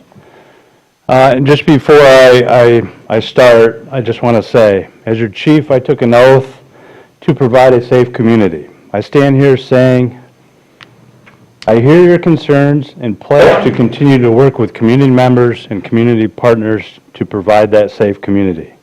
The department's QRT and its 60 community partners have worked and will continue to work with the community's vulnerable population. The decision to ask for a year-round shelter and to close the Pines was not a decision taken lightly. The safety plan that I addressed the City Commission with back in September, I will continue to work at to provide a safe community for Safe Harbor and the surrounding neighbors. Feedback that I have received as part of that safety plan is that things have improved, but I still hear the concerns that they're not what you expect. I will continue to work for you, and I will continue to work for the vulnerable people that we have within our community. Today we have a cleanup within the Pines. It was a yearly cleanup that we do twice a year. We do one in the spring and we do one in the fall. We've done that for several years, and today was a positive environment. We had 20 to 30 volunteers that showed up. We worked with Goodwill Outreach, the QRT, and our community police officers to determine which camps were abandoned and which were active. The abandoned camps we cleaned up. We made contact with the active camps and asked if they had anything that they needed to get rid of. Also during the cleanup, there were numerous people that reside in the Pines that were packing up and moving from the Pines to their planned locations. Overall, again, it was a positive day. We had many conversations with the individuals there. We continue to work with them to establish their plans and to activate their plans. If the individuals that said that they would be out tonight, the number is down to around 10 people in the Pines. That is a significant drop from just earlier this week. And we continue to work with those individuals. Several of them have plans. Some are going to Safe Harbor. Some have plans to leave the state. There are detox availability for some of the individuals. So the number is dropping, and we will continue to work with those individuals. Some are on the list to get housing here shortly. So there are plans being activated, and we are continuously working with them. That answer. Did you want something more specific? So if this SLUP passes, the plan is to enforce the no camping ordinance in the Pines. However, the no camping ordinance applies to parks, not just the Pines, as we call it, but all over the city of Traverse City. But we know that Safe Harbor, even if it's open year-round, cannot accommodate an additional 10 people, let alone seasonal fluctuations in the unsheltered population here. So recognizing that that what we're voting on this evening is extending Safe Harbor season to be year-round as a 2-year pilot, not as a permanent solution, while the city works collectively with our surrounding communities to find a better path forward. I guess my request would be that homelessness does not become a criminal liability for the individuals who are experiencing this in our community, who do not have another place to go to for reasons including being banned from Safe Harbor, which is often associated with another reason, which is having endured profound trauma in their lives. As we talk about being compassionate and holding accountability, I think that is an accountability to ourselves that we need to be holding. Thank you. Go ahead, Jackie. Thank you, Mayor, and thank you to everyone who commented tonight. It seems to me that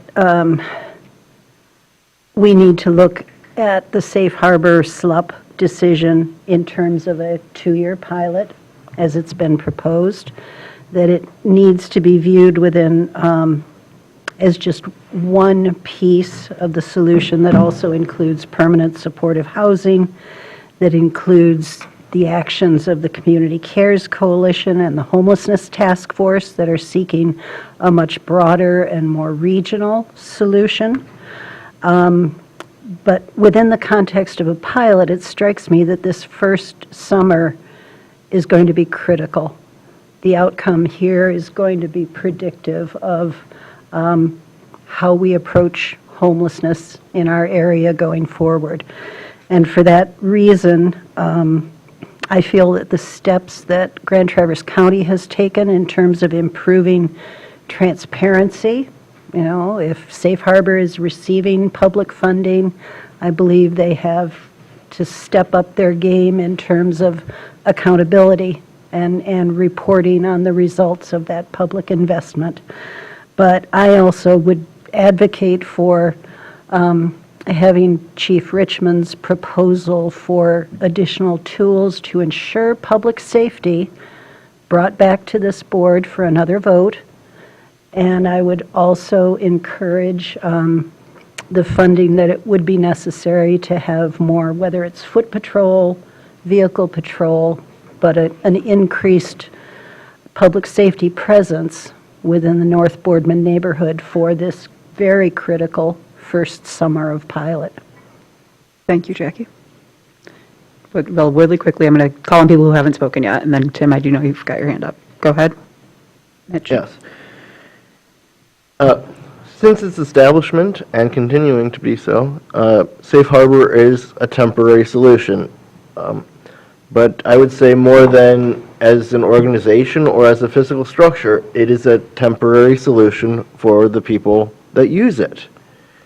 We have no single individual that has been staying at Safe Harbor every night that's been open for the last 11 years. Over 90% of those people that have come through Safe Harbor have been able to be placed in some other situation, whether it's permanent housing, whether it's finding them a connection with friends and family that they can live, whether it's connecting them with health care, with addiction treatment, with other resources that they need to get their lives back in order. This is the purpose of an emergency shelter like Safe Harbor, is to serve as a place for people to have some protection from the elements, but importantly, to connect people with the tools that they need to get their lives back together and get back on their feet and get into a housing and a better situation. Are there alternatives to Safe Harbor? In theory, yes, but in practice, we have people that used to be able to camp in adjacent municipalities in areas that they're now prohibited from doing so. We had people that used to camp in other parts of Traverse City that are prohibited from doing so. We have people that camp in the Pines, and that number's been going down, but with each day, fewer and fewer people will be permitted to camp there. Safe Harbor is the one location. If there were other churches, other community organizations that were allowed by zoning, had the funding and staffing resources to take even a portion of Safe Harbor's residents, that would be part of a solution. If an organization stepped forward and said, we have a site for an additional shelter within Traverse City or without Traverse City, that zoning permitted the shelter to operate there, that it actually worked as a sustainable solution for getting people that are currently unhoused connected to services and then transitioning them into housing, that would also be a solution. But those are not on the table right now. What is on the table is a proposal for Safe Harbor to be released from the regulatory burden of only being operating a few months out of the year. It does not require them to house every homeless person in all the area 365 days a year. Thank you, And Mitch. to some of the neighborhood concerns, we heard about people staying too long at the library. So, as part of a broader community, we had conversations between Safe Harbor, between Central United Methodist Church, between the other establishments in Traverse City to have shelters throughout the day, that people weren't staying solely at the library. We heard concerns about trash, so we installed multiple trash bins along 8th Street. And from my own recollections, there was more trash there, there's less trash now. Does that mean that there's no trash? No. There's plenty of trash along Boardman River in places where there are ample trash bins. But progress has been made. Thank you, Mitch. Tim, you had to put your hand up. Yeah, I share Commissioner Stanley's concern regarding, say, the final few, whether it's 10 or fewer individuals in the Pines as the deadline to vacate the Pines approaches. If there's support from other members of the commission, I request of the city manager that maybe within the 24 hours of that deadline to vacate, if without names, just anonymously, we as a commission could be updated by email of how many individuals have been identified not having plans, kind of the uncertainty. Does it get down to 2 or 3 individuals that QRT, street outreach, just, yeah, they've talked to them, but they don't know what their plans are? Like, what do we get down to? And then day after enforcement starts, what occurred? Again, no names, no locations where they may be going, but just these were the numbers and this is how it played out. I would appreciate it, and if there's other interest here. Thank you. I think that would be appreciated. Yeah, thank you, Commissioner Warner. I'm going to, oh, go ahead, Mark. I just, I'm going to try to keep my cool and point out a few things. There's some families that spoke, they've been here a very long time, and I want to recognize that longevity and investment in our community, and from what they've seen and what they care, and there's other families that are here that just got here, and we represent them all equally. My entire life, as far back as I know, there's always been a relative of mine sleeping under that trestle right there. Homelessness being populated in that area is nothing new. That comment should have been shut down, you guys. You know, and I know we're trying to keep it cool in here and light, but that was, if I'd be remiss if I didn't speak up as an Anishinaabe myself and for my relatives, and I won't go into explaining historical trauma, but when I explained to you that, you know, my grandmother slept under that trestle, my grandparents, my great aunts and uncles, there's restaurants in this town that are old enough that they weren't even allowed to eat there. And so I get the point that was trying to be made, but really that should have been put to a stop. We don't need to single out anybody. However, that location, I just keep like looking at this map and thinking about the irony, or we call it a water treatment facility, but we all know what really flows there. And it's like, we can't even put it there. Right next to it, site of, you know, by non-homeless people, some of the worst crimes that have happened, hate crimes. And a couple blocks north, like some of the worst crimes that have ever happened in this town, not by homeless people. Mm-hmm. Somebody on the front porch, in a house big enough to put 5-6 families in. I feel for this neighborhood, but there's nowhere to put this that it's going to be away from people in our 8 square miles. And if you live in the center of town, people are going to come through town. People are going to come through your neighborhood to get through downtown. I think there's solutions. As Commissioner Anderson suggested, bringing back a safety plan. Anything that was labeled there, a needle drop, other things. There's things that can be done to keep everybody safe. And just the point that I'm trying to make is that whether this is here or not, that doesn't always necessarily mean everybody is safe. I support police, the police chief, and I look forward to another plan, and we'll get it right. Miigwech. Thanks, Mark. I'm going to had some similar comments to Mark. I will limit mine because he is far more eloquent than I am tonight. I'm a lifelong resident here for my lifetime and my mother's. She's local too. And I'm going to push back a little. Well, first I'll say, if I'm not 300 feet from the safe harbor, I'm a toe away from it. And I don't put my address out everywhere because I am a single woman who lives alone. And don't advertise that, but if you want to find out, I file paperwork every year every time I run. It's out there legally. People that can know how verify that. This isn't something new. It's what the difference is what we're finding in other communities around us, right? MLive did a whole report on this, that Antrim County, Mansalona area, all of these areas surrounding us that everybody thinks of as rural and safe have homeless people living in them. There are people without houses there. They just live in the fields. They live in the woods.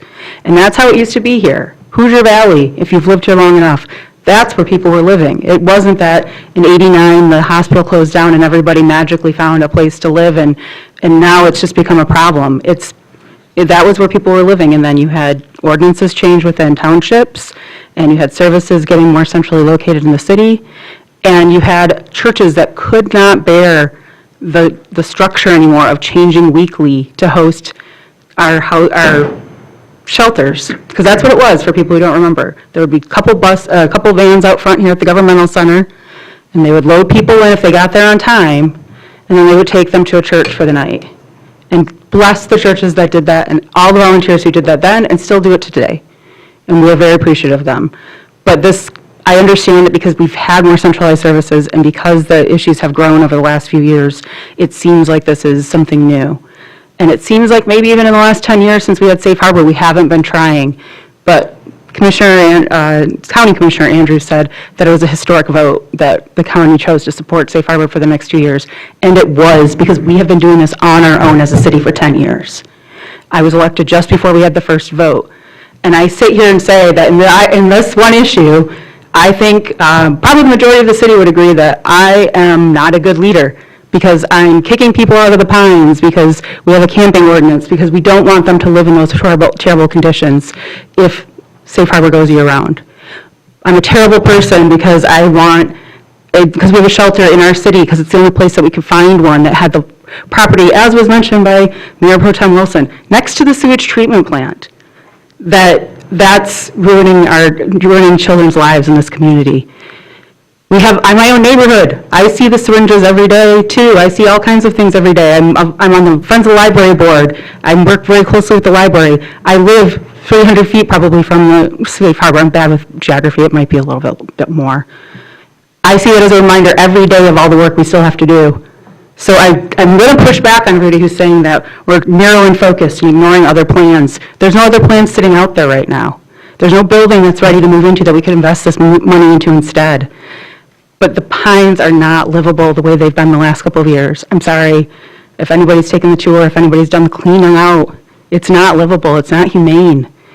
And I wouldn't support this if I didn't have faith in our chief of police either, because we've heard here from our staff and from citizens even, that as points have been raised, we've got people working on these to try and address them, whether it be garbage, whether it be moving officers to be more centrally located to where people are at that moment. Whatever it might be, I have faith that over the next critical summer here, as we get the data, and so by all means, please share. I hear so many people too say, well, I didn't bother to call because nobody cares, or I don't think anybody wants to hear. We care, that's how we find the solutions, that's how we work on these projects. The SLUP comes with a committee that has to meet, there'll be feedback there too. I know that the people of Safe Harbor don't want the neighborhoods to dislike them. I know that the people that are living near Safe Harbor don't want to feel like they're in conflict every time that they encounter people who are staying there. I walk through the neighborhood every day, and it's a very tough thing because the faults, the criticism of everybody out there is all valid. I'm not saying that as a poor me. I'm saying I understand why people are worried about their kids. I understand why people think it's unfair that we are potentially kicking people out of a park, and I have hope and faith in our chief that he's going to exercise that judiciously as the numbers get to manageable levels. And I understand that people need a place to live, and that is where we are with this decision right now for a 2-year pilot. What comes next and what's possible? I've seen more progress made in the last 2 years than I've seen in the last 10. And I have a lot of faith in where we're going in the organizations that are involved. And the leaders up here, and the leaders who have sat up here, who are still engaged in a lot of ways, and the leaders who are in part of all these nonprofits and doing all of this work. I really, truly believe that they are dedicated in a way that I have not seen before. But we can't have another summer in the pines like we've had. We just can't. It's not fair, it's not humane. So this is where we're at now. This is what we have for 2 years. I hope we have amazing ideas and solutions coming forward to us. I hope those millions of dollars will go into maybe supporting new housing units, because supportive housing is doing everything that people want to have done. But we have, I just have to remind everybody, we have a 0.5% vacancy for any place in this community. Upper, high-level, houses on beautiful places on the bay to low-income housing. 0.5%. That means even if people want to move into someplace else, or they've achieved some level of success and want to move out of the supportive housing, there's nowhere for them to go. Housing ends homelessness. It sounds trite, but it's true. And so while we work on that greater solution, while we work on all these other things, this is where we are right now. And I'm sorry I went on a little bit of a diatribe tonight, but I thank all of the commissioners who weighed in. I thank everybody in the public who weighed in, because I know how deeply personal it is to everybody. And so thank you all for being here. This is why we get paid the big bucks. I'll end on a little joke. But this is what we're faced with right now. So with my diatribe, does anybody else want to talk, though? Okay. Any further comment from the commission? Any public comment on this item? I just want to make sure that the commission understands that the findings of fact are all referenced in the motion, in the resolution, and that you're adopting the findings of fact as that indicates from the Planning Commission and with the conditions. I just want to say that publicly so everyone understands. Thank you. That's a very technical thing. So do we have any other public comment on this? Please feel free to approach the podium. And John McGretch as well. If what I said was taken out of context, I don't know how else to explain it. I've seen a lot of people that have housing that come there to show up there to stay there and create a lot of havoc. So I'd like to mention supportive housing. There's been an article in the Record Eagle that already said everyone that's been in supportive housing, Keystone Square, Carson Village, or whatever, and then Riverview, they've been there since the inception. One lady lived there since 1989. Nobody leaves. This is a 5-year maximum, 2-year minimum. There's a dollar matching program in the state of Michigan. The match is 2 to 1. I just looked one up at 3 to 1. So in a year you save $1,000 or $3,000. 2 years later you have $6,000. That's a down payment. You're moving out. You're out of there. But that never happens. They're all still there. Drive by it. Look, the places are packed. They're not moving. Like you just said, there ain't nowhere to move. No, there may be now, but that wasn't later. It used to be 60% of all real estate in Grand Traverse County has been vacant for over 6 months. That was probably 3 years ago since my 2-year hernia recovery. A lot of illegal acts have taken place, and I've complained, you name it, to the highest heavens, to the state senator, U.S. senator, federal level, Whitmer, ignored, all of them. Met with Schmidt, ignored, everybody. I've spoken here. I've spoken while homeless. I've come in after homeless. I've come in after being tortured, banned. A permanent ban from churches. There are more churches in the state of Michigan than there are homeless. All they have to do is adopt one person. Do the least to the least of your brother you're doing to me, right? They're not even following their own book. You don't have to follow the book, I get it.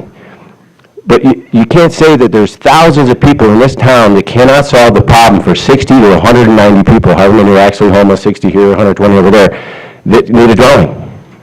At one point, during COVID, Hannah said, we hope nobody opens up their doors and lets them in because their numbers will go down. It's all about money for these people. It's all about cash. And you can look it up. I can spend some time sending you some more information if you like. I don't know what the solution is, but I guarantee the solution is put the money that you're spending to these people, because they're getting $126 per person per day at the Goodwill Inn. That's $50 grand a year. In my 4 years, 4.5 years, that's $200 grand. That's a lot of stalking that I've experienced. And you can fund a lot of malfeasance behavior. And they recruit people. I've heard them say, I told Ryan I would do Chicago, I wouldn't do New York. They go recruit people from other cities and bring them here. Other counties don't allow homelessness. They bring them here. This place is amazing. It's awesome.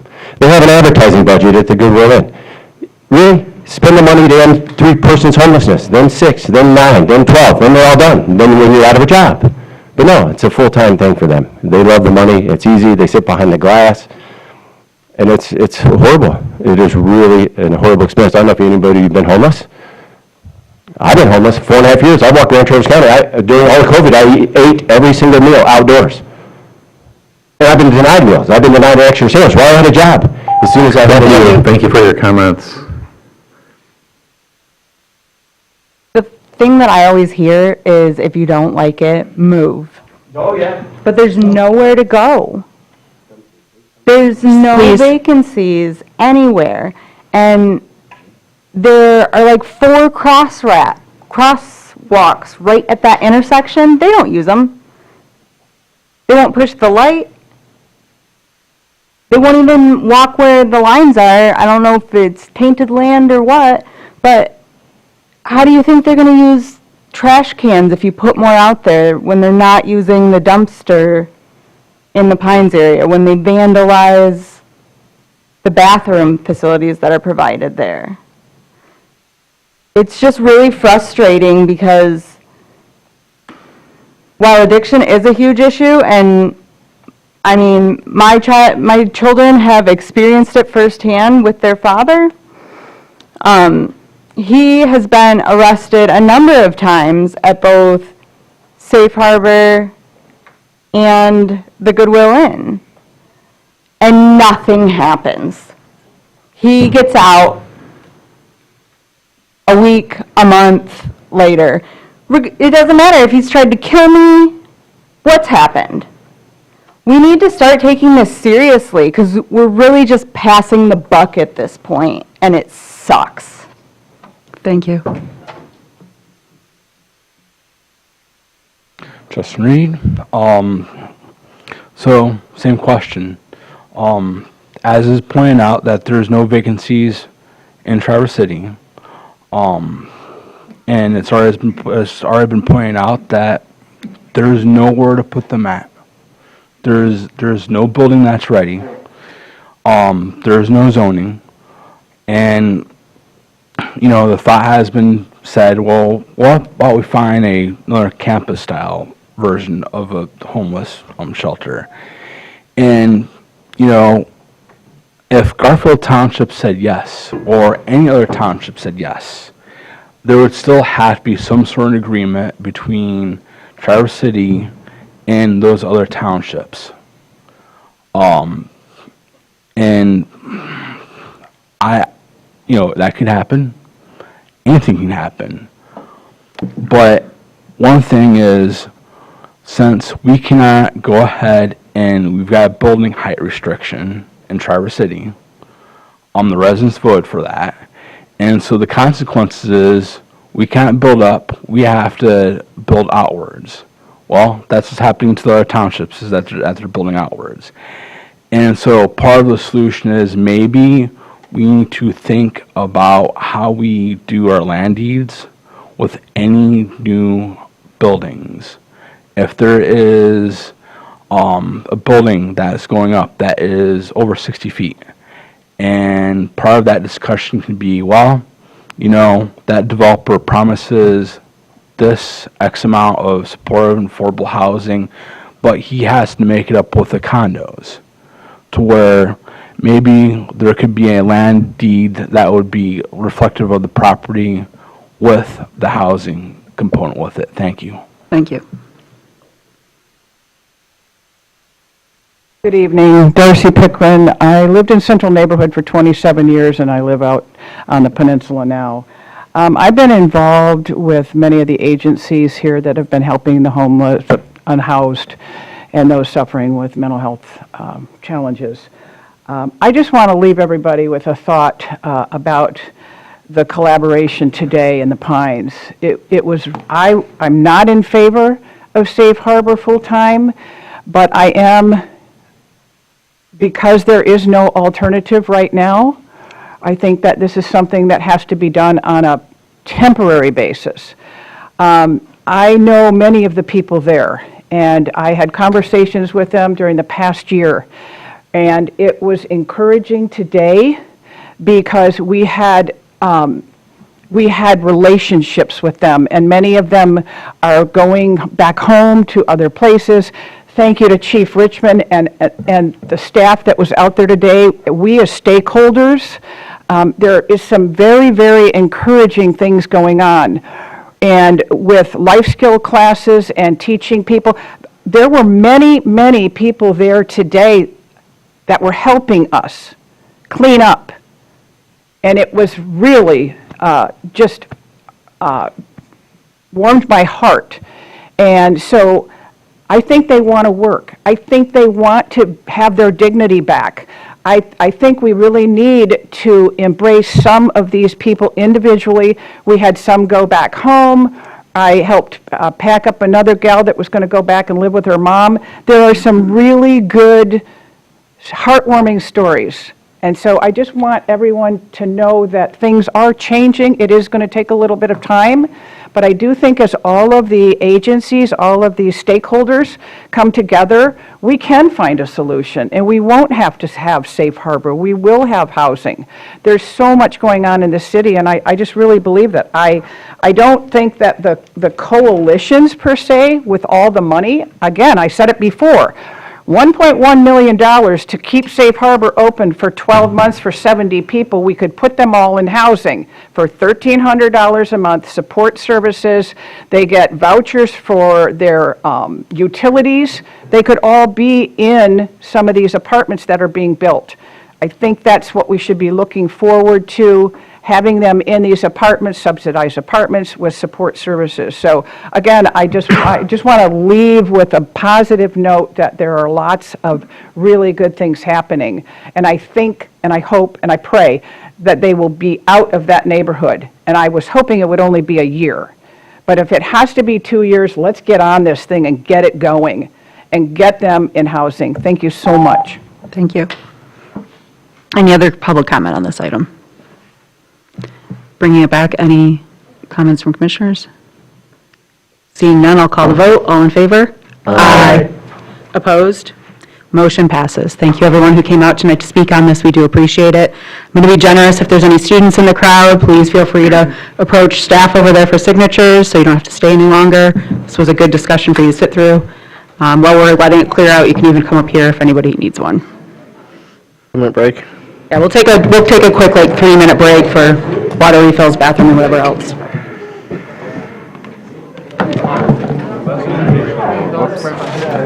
We're going to get through the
that might be that extra vote or two that we need to, if we could get one of the nurses to come back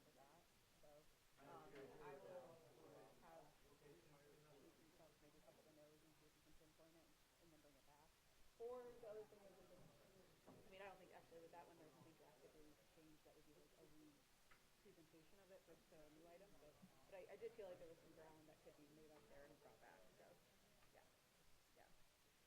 If there's anything you need to help with, I'll talk to Chief first and have him reach out to him and explaining it will help or getting what they need for the materials, and then potentially could send him to come back with them.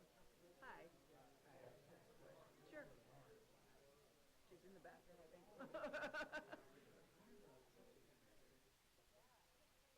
That is with the Housing Commission right now, I believe. So, it's supposed to. So, I know. But that's some of the federal funding slow down too right now too, because it's the block grant that goes to the state, is my understanding. Well, the block grant comes from the Fed to the state, and then the state passes it out to the local municipalities and stuff. I know. So, yeah, well, that was in place long enough before that I'm hoping that that's just a slowing down of the process. A lot of the stuff that was approved before January, basically, the money's there, it just has to get released versus some of the newer things have been just totally taken away. Yeah. Oh, yeah.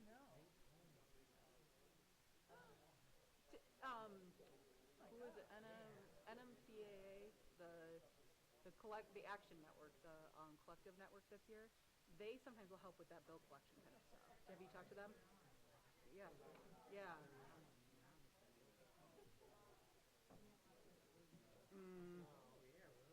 No. Yeah, I would go.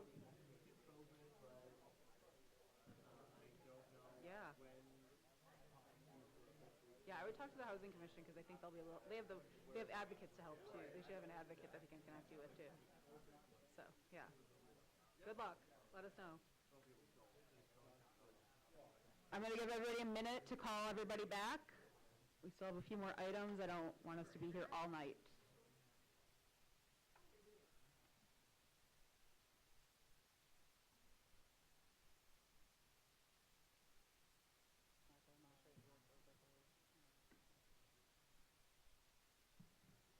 We're looking to get a no vote changed on the. You'll figure it out.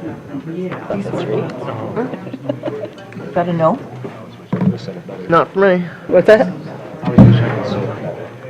No, you're, Which is a no. okay. Well, we have to be careful when we talk to if we start talking to people, though. That's why Chief should reach out, because I know. otherwise it's round robining I'm just glad you've for influencing votes. It's OMA thing.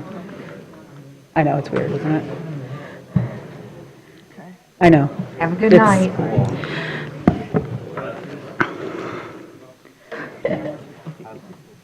Okay, I want to thank everybody for not straying too far, and with that, I'm going to bring the meeting back to order.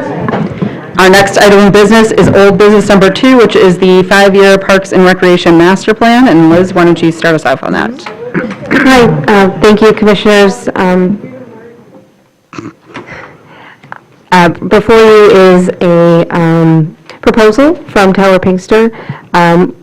We reevaluated our bids and our matrix based on Commissioner comment at the last meeting and interviewed 3 other firms. And Michelle Hunt and Deb Allen are both here. They did that process, and we are feeling confident on the recommendation that is in your packet. Okay, do we have questions? Go ahead, Heather.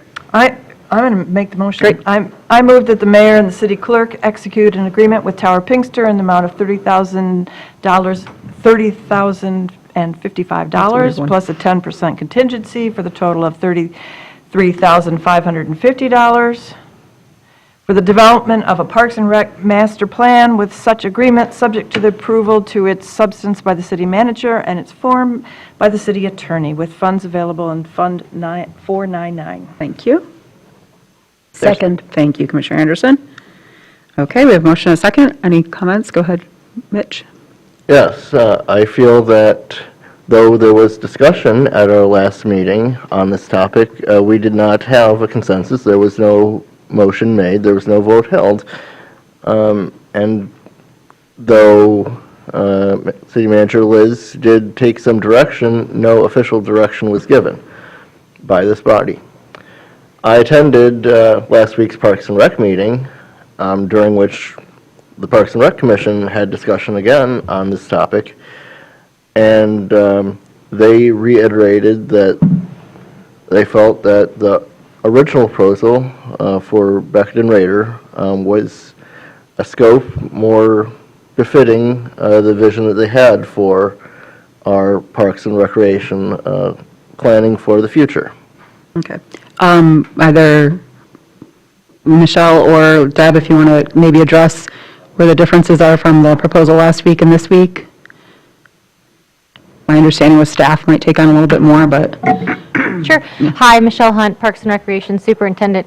So the purpose, we went back out for bid in January to receive proposals for this project. So this would be the second time that we did, and when we created the request for proposals, I tailored the language, and the Parks Commission supported the RFP.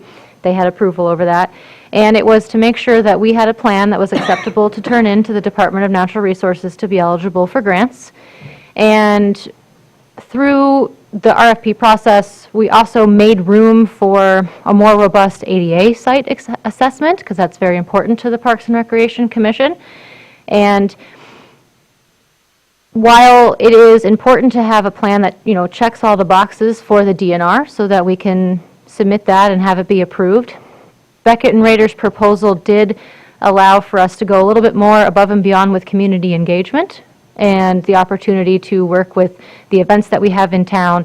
They are a local firm who was heavily involved in the city's master plan process, so they're very familiar with what we discussed in the interview as survey fatigue and how they know the residents of Traverse City and how we can have a more engaged process that speaks to everything that we're trying to accomplish. So those are the considerations that we took and brought my recommendation for Beckett and Rader to the Parks and Rec Commission. So the Parks and Rec Commission approved a contract with Beckett and Rader at our March meeting. And then that came before the City Commission. Okay. Any other questions on this or comments? Go ahead, Jackie. Just a comment. I appreciate the efforts that were made to identify projects from the last master plan that required DNR funding through grant, and it came up to a total of about $2.8 million, I think, over a 5-year period. And so it strikes me that the scope of this proposal puts it in roughly a 1% of proceeds perspective. So this to me feels like a better fit for the likely benefits from the Parks Master Plan, and just in proportion with cost benefit. So thank you for gathering that extra data. I appreciate it. Thank you, Jackie. Anything else from commissioners? Any public comment on this item?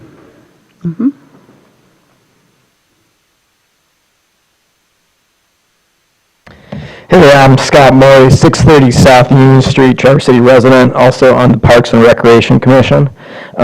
We have great parks here in Traverse City. I love our parks.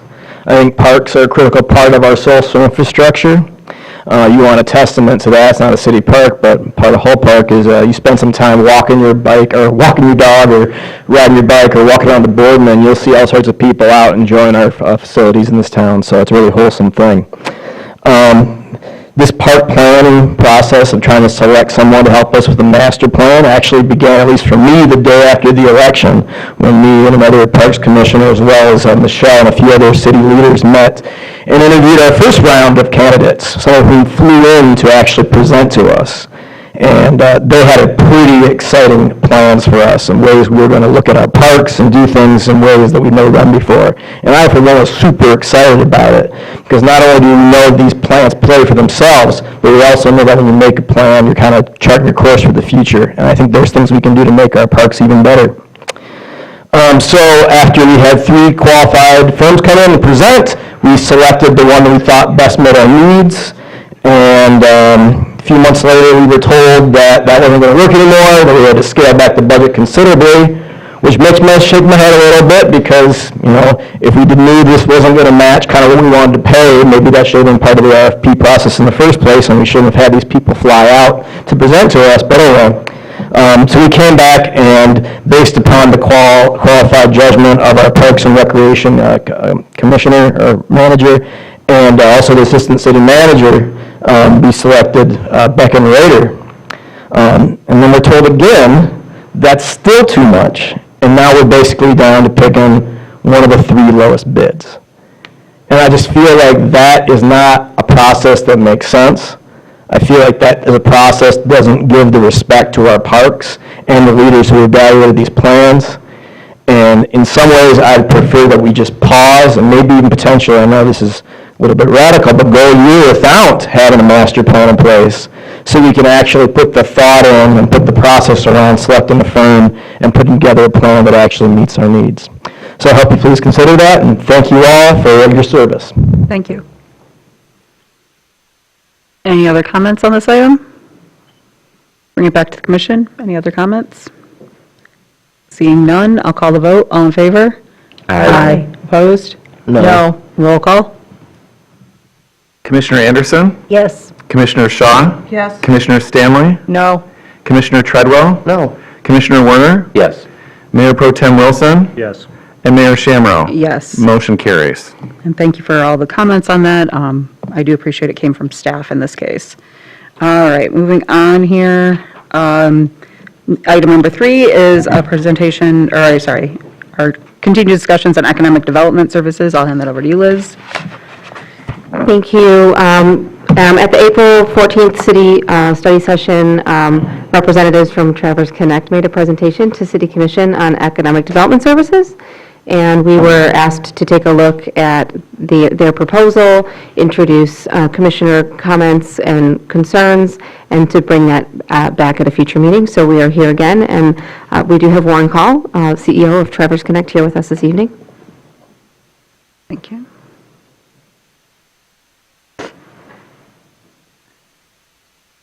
Good evening, everyone. Warren Call with Traverse Connect. Thanks for the time this evening on obviously a very busy schedule. As the city manager indicated, we were recently with you at a study session and provided an in-depth review of the proposal and the partnership work that we've done previously. We've taken the feedback that's been received since that study session and added a scope of work summary to the proposal to provide more detail as requested.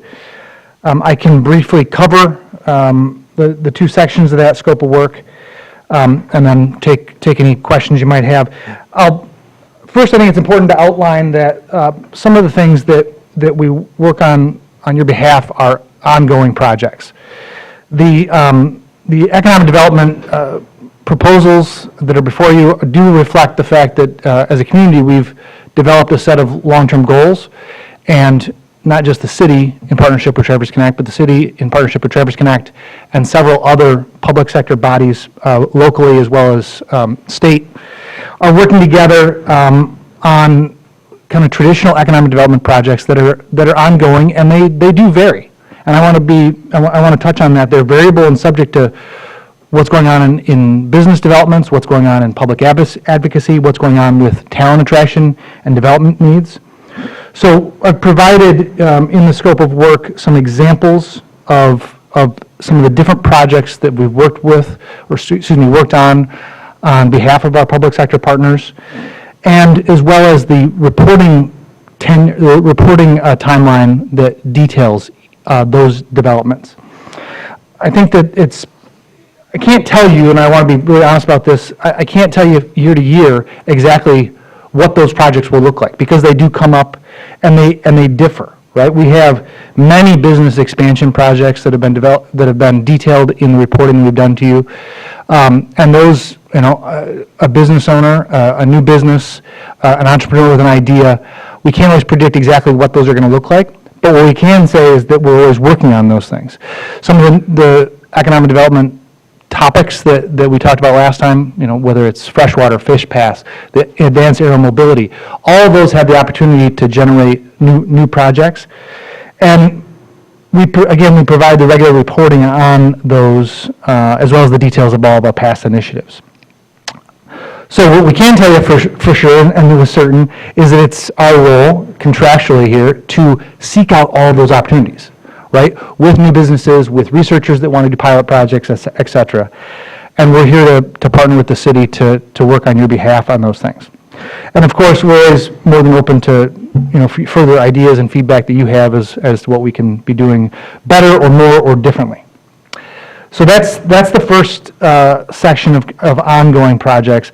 The second section, again, in consultation and discussion with some of the commissioners and the comments that we received after the last study session, we've outlined some things that Traverse Connect can do specifically that are directly support some of the key regional collaboration and year-round economic diversity objectives that we discussed last time. So there are some things that are related to the Blue Tech Trade Mission, so that's very much in line with some of the work we've previously done. I think there's an opportunity to bring in entrepreneurs to consider some opportunity here. There is a new event that we would like to do this summer that is related to mobility and outdoor technology and outdoor recreation.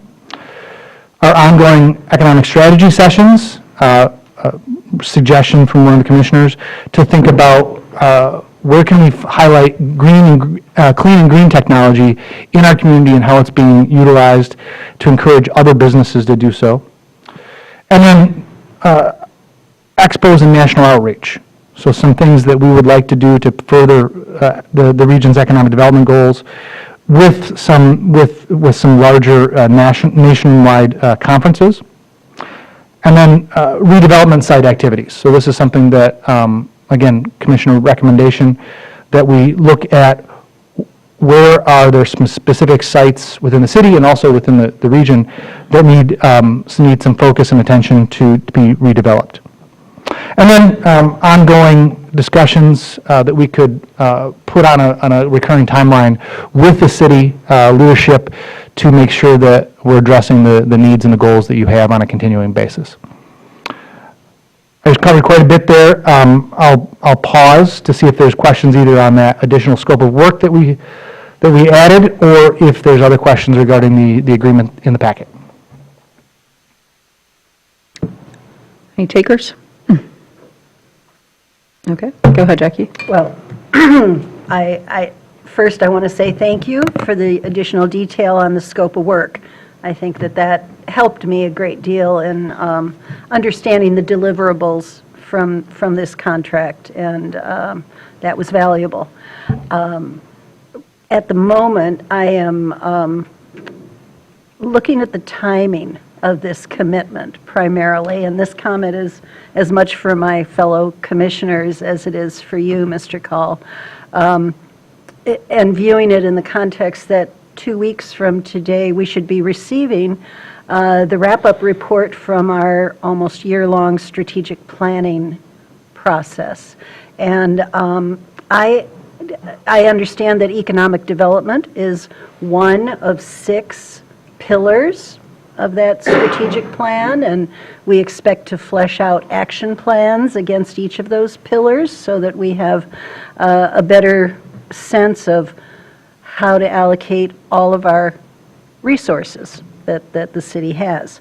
So my thoughts are really 2 on this subject. Should we be making a commitment of this size to economic development sort of out of context of the overall strategic plan?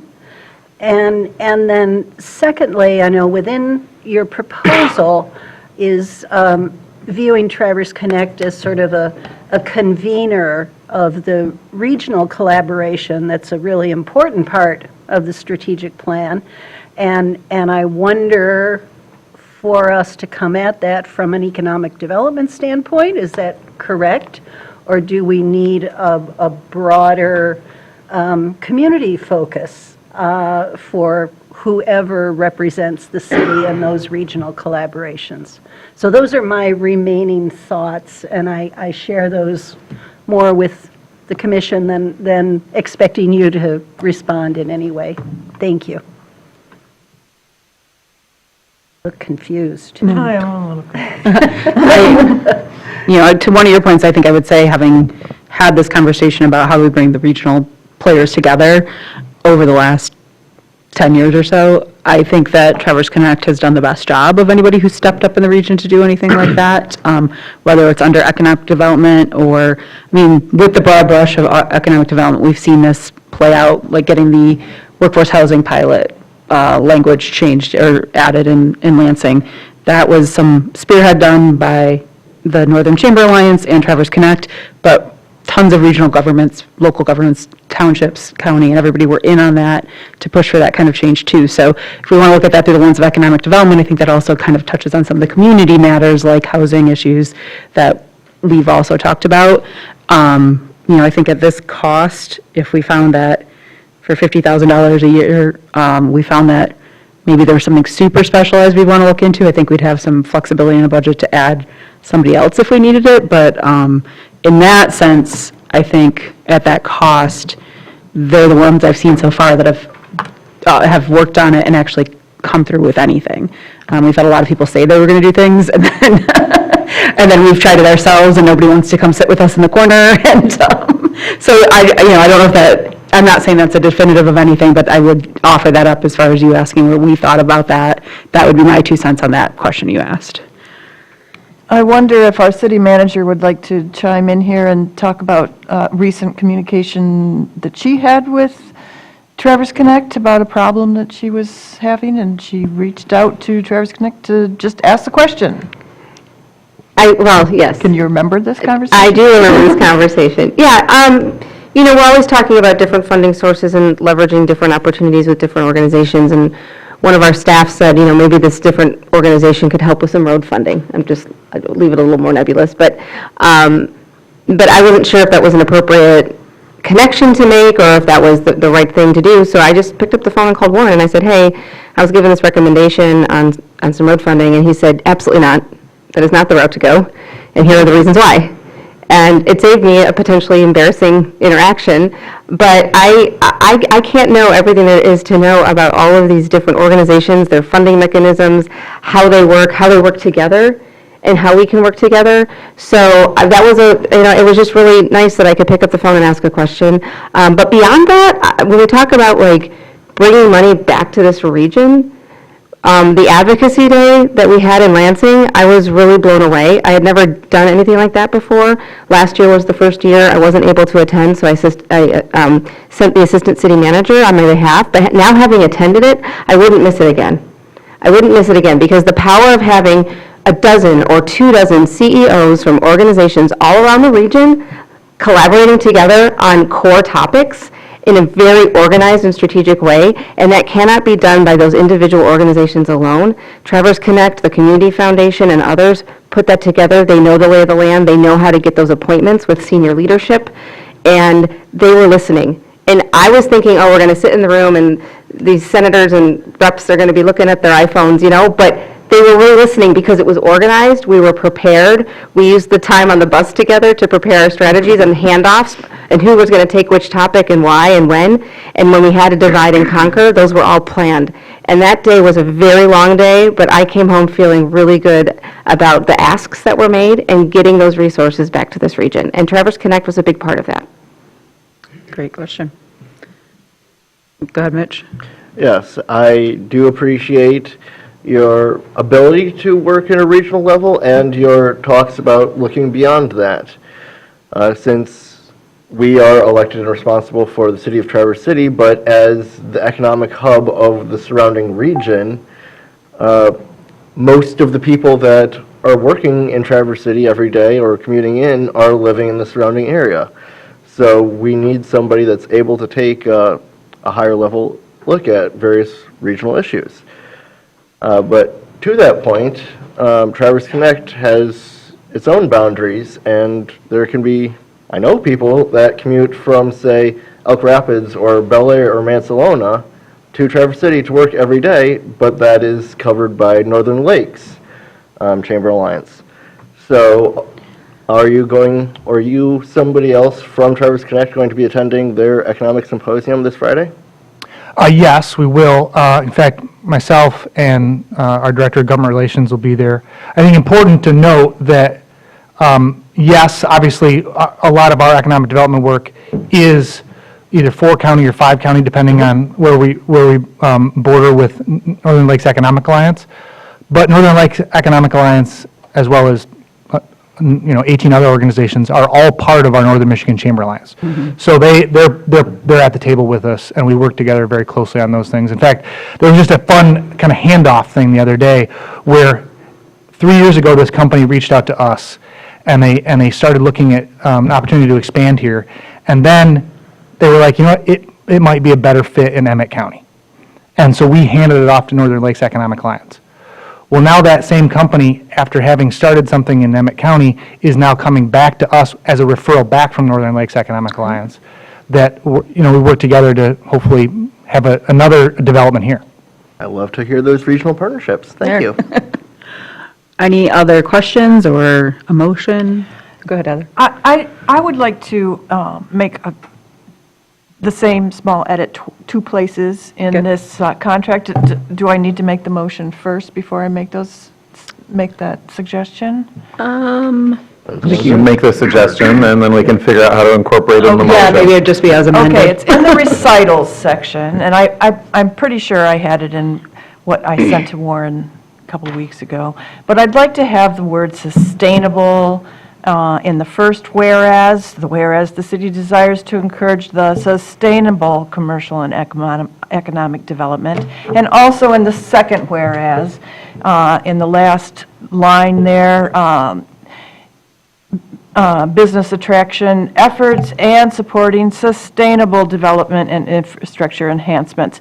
The definition of sustainable is conserving an ecological balance by avoiding depletion of natural resources. This is in alignment with the core goals that are down below, and I think that this is what speaks to encouraging a vibrant, all-season city, higher wages, good jobs, and campaigns that attract people who appreciate our urban forest, our natural resources, and our friendly, family-friendly neighborhoods. So I would like to have that word placed twice in the recital. Is that? No objection, and I apologize that was an oversight that I do believe you mentioned previously. Great. Thank you. So Benjamin, now that that's been pointed out, would the motion just read as it is, or would we have to add something like as amended? We can just leave it as is. Okay, and the only other thing I would say for anybody wanting to make the motion is it's from the blank fund? Right, so, Yeah, sorry. So I wanted to give the commission a choice. The previous two contracts with Traverse Connect were paid for out of the Economic Development Fund. And I also know that the discussions of our fund balance in our general fund being a little high have also come up. So I wanted to, those were the two choices that I felt were the most appropriate, either the general fund or the Economic Development Fund. I have a question. Go ahead. About that question, which is if we don't use the Economic Development Fund to fund the economic development, what does the Economic Development Fund fund? Well, I'm not going to try to get that first, but.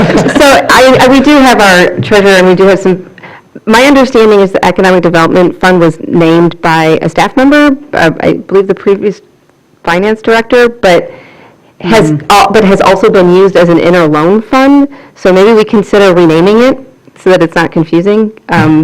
It doesn't need to, I don't feel like it's not restricted to being used just for economic development. Yes. Okay, that was fair? my question. Well, Okay. I guess my question would be is, or Tim, were you about to ask something too? oh, go ahead. Okay, I was going to say, my question would be, if the fund isn't the fund, the Economic Development Fund isn't really an Economic Development Fund, then would it help if we either drew it down now and renamed it, or is that something we should revisit?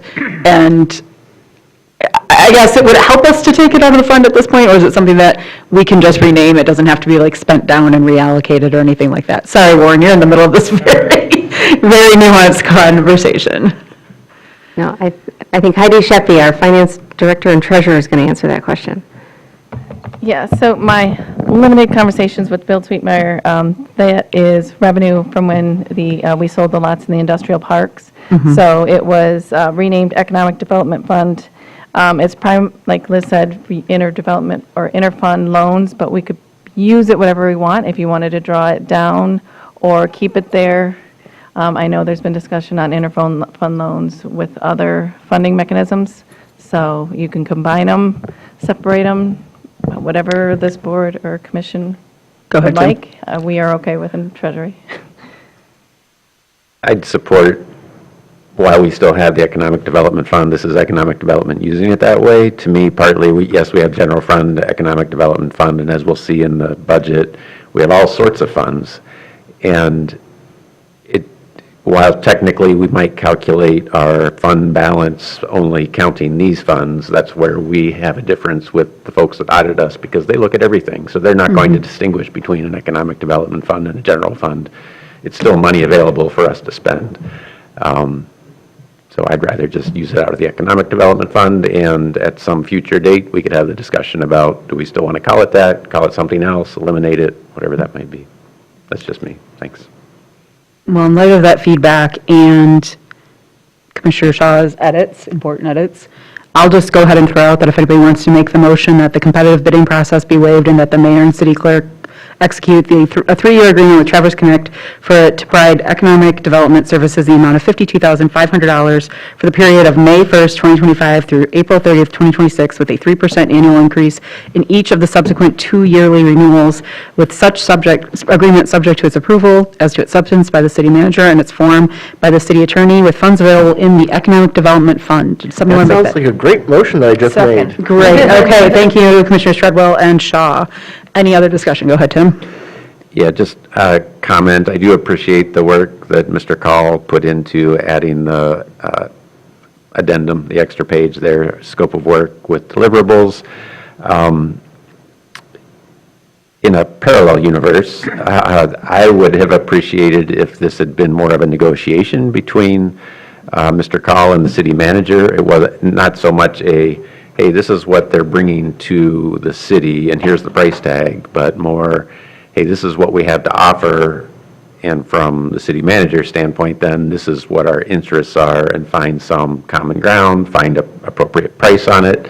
It wasn't so, here's what we have, do you want to buy it, sort of approach. It sounds kind of crass, but that's more of a negotiation if there had been more time. But with that said, with the added effort and work, I will support it. Great, thank you for sharing that. Any other comments? Go ahead, Jackie. Just, I would like to support it, but I won't be able to. The combination of the context of the strategic plan, which I feel we're short-circuiting our ability to be responsive to those findings, and then also my concerns about lack of an RFP for economic development services persist. So that's where I'll be coming from shortly. Thank you. Any other comments? Any public comment on this item? Seeing none, I'll bring it back to the commission. All in favor? Aye. Opposed? No. Roll call? Commissioner Shaw? Yes. Commissioner Stanley? Yes. Commissioner Treadwell? Yes. Commissioner Warner? Yes. Mayor Pro Tem Wilson? Yes. Commissioner Anderson? No. And Mayor Shamrow? Yes, motion passes. All right, and moving on now to update.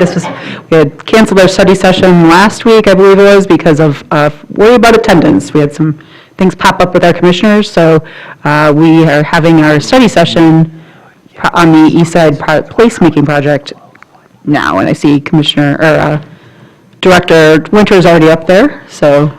Sorry about that. No, that's okay. Taking care of some tech stuff. So Sean Winter, City Planning Director. Yep, this is a reschedule from last week, just a brief update on the East Side placemaking project.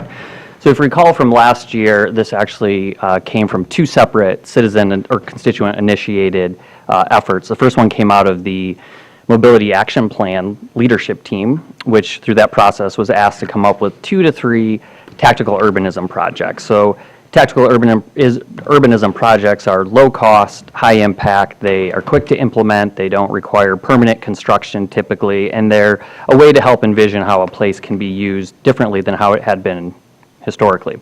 So this term, tactical urbanism, also goes by pilot project, demonstration projects, guerrilla urbanism, there's a lot of different names for it. Also, around that same time, we had a number of the businesses located around 8th and Garfield inquire about a social district. So as you know, those came out of the MLCC's changes that were implemented as a response to the COVID pandemic and all the limitations. So this was approved and started operating, but as we'll go through here in a few minutes, there wasn't a whole lot to report on last year because we didn't actually get it approved until July, at which point we were able to start ordering materials. As you've heard throughout a lot of presentations, there's extremely long lead times. So many of our products didn't even arrive until after the season had closed. So with that said, we were kind of in a holding pattern waiting for all that stuff to come in. We were getting a lot of questions from the businesses in that area whether or not we'd be able to open up by Labor Day. They'd been approved by the city to participate in the MLCC. They'd been approved by the state, so they were just waiting for us to give them the green light. And we understood why. It's the last big holiday weekend of the summer. So we were able to meet their constituents' desire, or the constituents' desires. We had to make do with some of the materials we had, because again, we didn't have everything delivered at the time.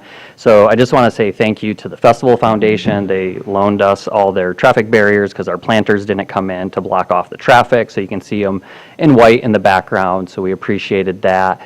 And just a big thanks to Chris Weber of the Streets Division and Michelle Hunt of the Parks and Rec Division for all the work that they put in last year and this year with their staff of pulling this off amongst their very, very busy schedule. So we got it out there. Staff took a couple pictures when it first set up. So these are both on the north side by Common Ground. So on the left picture, you can see the barriers were placed in such a way that the platted alleyway was remained open, so the businesses had full access to the parking lots in between them on the sides. We did get the umbrellas installed. They are able to bend and rotate, so you can position them with the sun accordingly. They do have solar panels on the top, and the arms are actually LED lights, and they provide quite a bit of decent light there. The space was used by a number of community members. These are pictures taken from the socials of the various businesses that had posted them up there. So we see people of all ages kind of gathering, as well as friends, couples, parents, kids, things like that. Now the key thing is that little sticker right there, so they have to have that on every cup that they serve within the social district, indicating which business it's sold from and the date. We printed off, I believe, 500 initially for everyone, and then we gave them the graphic from there, and so they just began reprinting their own at the rate that they needed. And most of them, well, we only had 2 participants last year, and they went through it quite quickly, those 500. And if you've ever been out there in the evening, it is a great vantage point for catching a sunset. We caught this as the engineering and planning departments went and had a little get-together one day after work out there. So recapping some of the season, some things that we were able to find there, that the community did use the space, the public space, as intended, as reinvented, as a place to gather and be with one another. We learned that the 2 adjacent neighborhood associations had their neighborhood meetings there, as well as a potluck in the social district. Again, these are public spaces akin to a park or a public plaza where anyone can come and occupy the space. The Traverse City Track Club tends to use it quite frequently as the starting and stopping point, or their Wednesday night group runs. We heard about different offices having happy hours. Local residents expressing their appreciation for having that space to gather. And I think one of the more impactful stories I heard, we do have a pretty large Ukrainian refugee population here in this community, many of whom visit Common Ground every weekend morning to pick up their daily bread and stuff. And there was one man they shared who was almost in tears because it reminded him of kind of like the community aspect in his homeland that he had to flee because of the war. So just the fact that we were able to bring that kind of comfort to him through this process, to me, that one alone makes it kind of a success. So moving into 2025, in terms of programming, we've done lots of listening as to how the community wants to use the space, meeting with all the businesses in the social district throughout the winter. They have brought to us some proposed management plan edits. So this is a PowerPoint from last week when it was a study session, so there was no action to be had, but something to consider, and I'll come back to these as a summary at the end. But in the management plan, if smoking could be prohibited, that has been a request, as well as allowing for reusable beverage vessels. So we modeled off the state's ordinance where it said single-use cups, so that's what we used, but really the state only requires that it not be glass. So one of the business has inquired about using metal cups that they can wash and reuse instead of generating the waste and stuff like that, but we'd want to put that in the management plan since it speaks to it specifically. Some other organizations, again, have expressed some of their planned usage for this summer. The neighborhood associations and the track club are planning on continuing to utilize the space. Business anniversary events, so Tank Space had their 1-year anniversary this week, so they were planning to this last weekend, really take advantage of that. They had discussed using their mug club for some volunteer planting days to, get some people out there and help alleviate streets and the parks divisions with their workload. And I thought this was kind of the coolest one. The piano store there has partnered with Interlochen for the Interlochen Lang International Music Foundation Piano Intensive. So they're bringing 17 students from around the world for a really intense piano, I'm not a music person, lessons, I guess, throughout the beginning of the spring. And it's going to cap with a series of recitals that they will be doing throughout the city and the region. But the program is called Citizen Artist, Becoming a Citizen Artist. So they are going to be doing one of the recitals in the social district where the piano store is located. In terms of some amenities that have changed from last year, we've learned from the businesses there, how people use the space, and got some insights. So all our back-ordered amenities have arrived. We did order 6 more picnic tables. We had 12 last year. I know when planning and engineering went there, we noticed for ourselves, our party occupied more than 1 table. But because of the space and the number of tables we had, the next table was about 20 feet away. So the extra people either had to stand next to us or have their own conversation. So we heard that was an issue for many of the businesses as well. So we ordered additional picnic tables that have been set out, as well as additional umbrellas to go up with those tables and to replace the one that mysteriously disappeared last year. And we did get some backup brackets because we had at least 1 break throughout the year. We have 2 solar power benches that have been purchased. I got an update today that they're still being assembled, but they should be placed out shortly, as well as the bike racks. One thing that was requested was some sort of vertical delineator along the outside of the social district closest to the travel lane. So some of the businesses use their networks to secure some wood barrels, like the type you would see at a winery or something like that, that could be placed along there with a delineator rope, ideally to place some additional signage to remind people that there is no smoking there, as well as arrows to encourage people to cross at the intersection. And the planters will be planted. They're not planted yet. We still had frost this weekend, so we're waiting closer to Memorial Day, but all the plants have been ordered at this time. So just to wrap up, and then I'll turn it over to those who have attended today to share their thoughts.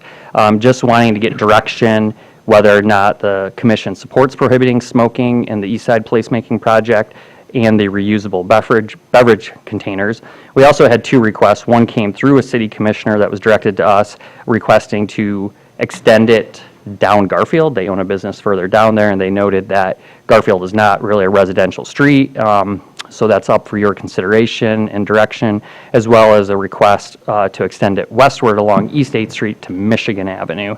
And that one came from the individual who either bought or is interested in buying the former Fifth Third Bank property right there. So with that, I will turn it over to those 2 business owners who came to share their experience with you today. The first one I have is Andrew Kidwell Bricks.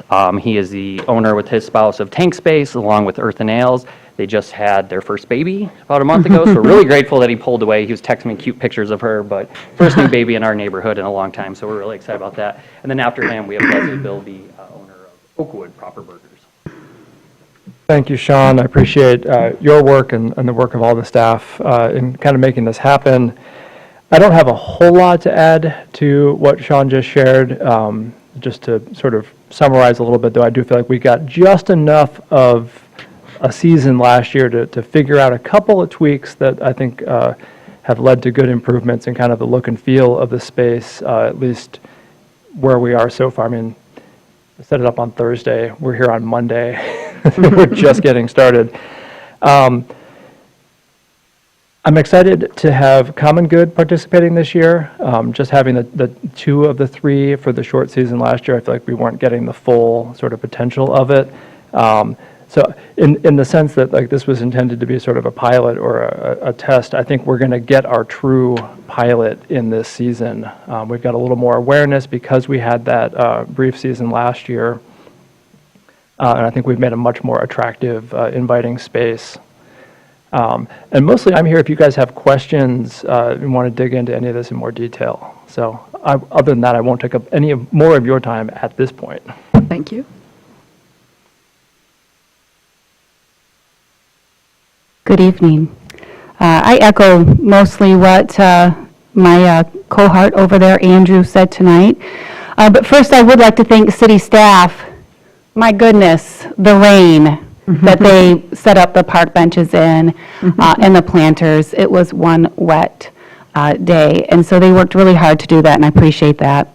I appreciate the presentation from Mr. Winter and that you are going to consider some of the changes with, hopefully, consider the smoking and the signage and whatnot. That would be a positive thing in the social district. I've witnessed anecdotally positive things last year in the very brief time that the social district happened. Just last night when I left work at 7 o'clock, there were several families outside with young children enjoying the space. And what a welcome sight that is on the east side. As a resident and a business owner, I really enjoyed that myself. Finally, just echoing also what Andrew said, in the spirit of the study session that we missed last week, if you have questions, I invite you to ask us. We are the businesses and the owners that live and work in that area, and we're happy to come back and fire away any answers we can do to help. Thank you. That's all I have. Thank you. Thank you, Leslie and Andrew. As they pointed out, they are both residents and business owners in that around that district. So I wanted to, before we got into the presentation, ask, did anybody have questions specifically for our business owners? If you don't, it's okay. I just didn't want to get into I have a like. question for Director Winter. Oh, I'll get to that in just a second. I Okay. just wanted to give a chance in case they want to slide out or anything, if they waited patiently, and I think everything else is kind of more the meat of the process that we'll get into, but did anybody have any questions for the business owners and their experiences?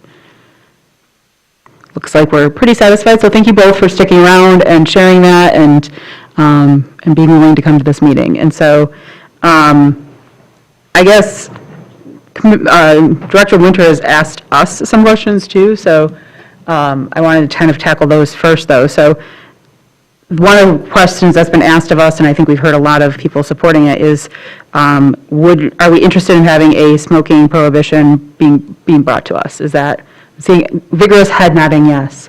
Go ahead, Heather. Yeah, smoking, like combustible cigarettes and cigars for sure. But does that include vaping? One of the stores over on the, yes, but one of the stores included in this social district is a vape shop. It's my vape shop. I have not been a smoker for 10 years. I am a vapor, and it's Confession. it's a whole different lung full of whatever. It's and you're sitting outside. I like to vape. Well, right now, I think smoking, well, that would be a question for Lauren. If there's a smoking prohibition, does that include vaping in the state of Michigan? I'll have to look at that. Okay. I don't know for sure. Well, go ahead, Tim. I was going to say, there seems to be interest in that, but we'll definitely be looking into this. Go ahead, Tim. Just to clarify, like, is the non-smoking proposal for the Commons area, which on our map in front of us is hashed in yellow, or the entire district? Good question. It would be intended for the Commons area. That's what I thought. Just wanted to clarify. Yeah. Thanks. Great. So I'm seeing vigorous head nodding yes to that, just to kind of knock that off the list of some kind of, well, at least bring it back. Does it count for vaping? We'd be interested at least picking it up and having that conversation and potentially supporting that. So, and then the other one that I just saw a lot of and heard a lot of either support or at least not objection to was the reusable vessels permitted. Is that something I'm seeing some head nodding on that one too?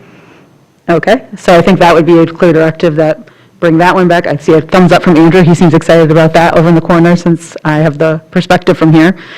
Okay, so that, I just wanted to clarify those two because they seem to be things that business owners as well as the kind of findings and comments that we had been seeing coming through emails supported. So with that, we can open up to some general questions about the report here. Go ahead, Heather.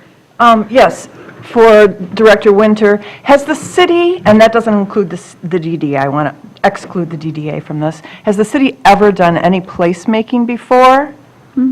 I don't know. I've only been here 4 years, so it's hard to say. Admittedly, most of it has been downtown, where a lot of the placemaking has, but I mean, Placemaking can be defined as planting street trees. That defines the place. It can be making parks improvements. So I would say in that regard, yeah, we do a lot of that to make our community better for our residents. Okay, well, you kind of shot yourself in the foot, but all right, I get it. How did I shoot myself in the foot? Well, I wanted to say that this is the first time that anything like this has ever been done. Well, it's the first time in his tenure, we know, so. Yeah, I don't know what to say. to that. So my second question had to do with the vaping, and, particularly since there is a business right there in the Commons that is a vape store. But the third one has to do with the laundromat problem. So what is the solution that would be amenable to the laundromat to continue the placemaking common space there? What is the problem that you're specifically The talking about? laundromat? Yeah, That they want to be able to pull which cars. which problem? Like, because some of those we've looked through, like, there was a claim that the placemaking project took away a handicap parking space. That is not a true issue. It was never a handicap parking space. It was never signed as that. Never had an ADA ramp. The city's ADA coordinator actually looked into it with the county, and they're actually in violation by not providing ADA in their off-street parking. So they were looking to use the city's public parking to meet their ADA requirements. They also own a private lot, not just on the west side, but on the back side of their building with a rear access, so someone can just park in right there and walk in, all the same. So that was like the main issue. The one issue that someone sent an email complaining about, that they like to leave their young kid in the car when they do laundry. Like, I don't know how we fix that. I don't know that that's even allowable, to be honest, so. I wasn't aware about the ADA Yeah. issue. Yeah, it was never, and then we did get a complaint about the mailbox that is located there. That one, we contacted the postmaster before any of this started to let them know. It's not actually a drive-up mailbox, if you're familiar with it. It's on the passenger side, on the back side of the curve. They said that's a walk-up mailbox. Actually, parking in the parking lot behind it puts you geographically closer than the service drive would. So those are the main problems that we had encountered, and we kind of vetted those out. Okay. Any other questions? Go ahead. We'll have Tim and then Mitch. More a request for consideration, like as the season goes on, working with business owners, identify some spots to potentially plant trees, like actually in the ground, even if it's a pothole that just needs to be dug a little bit deeper. I guarantee they know all the places they want trees already. Like That's what's come wherever up a it might lot. be there, like permanent, not just in a giant planter that has to come and go necessarily. Yeah, that might mean that a parking spot in the other season is not available, or maybe it's toward the curb. I don't know where overhead wires are, but just to consider, because to me that would, maybe not the first couple years, but if this continues, add a lot to the space. Thanks.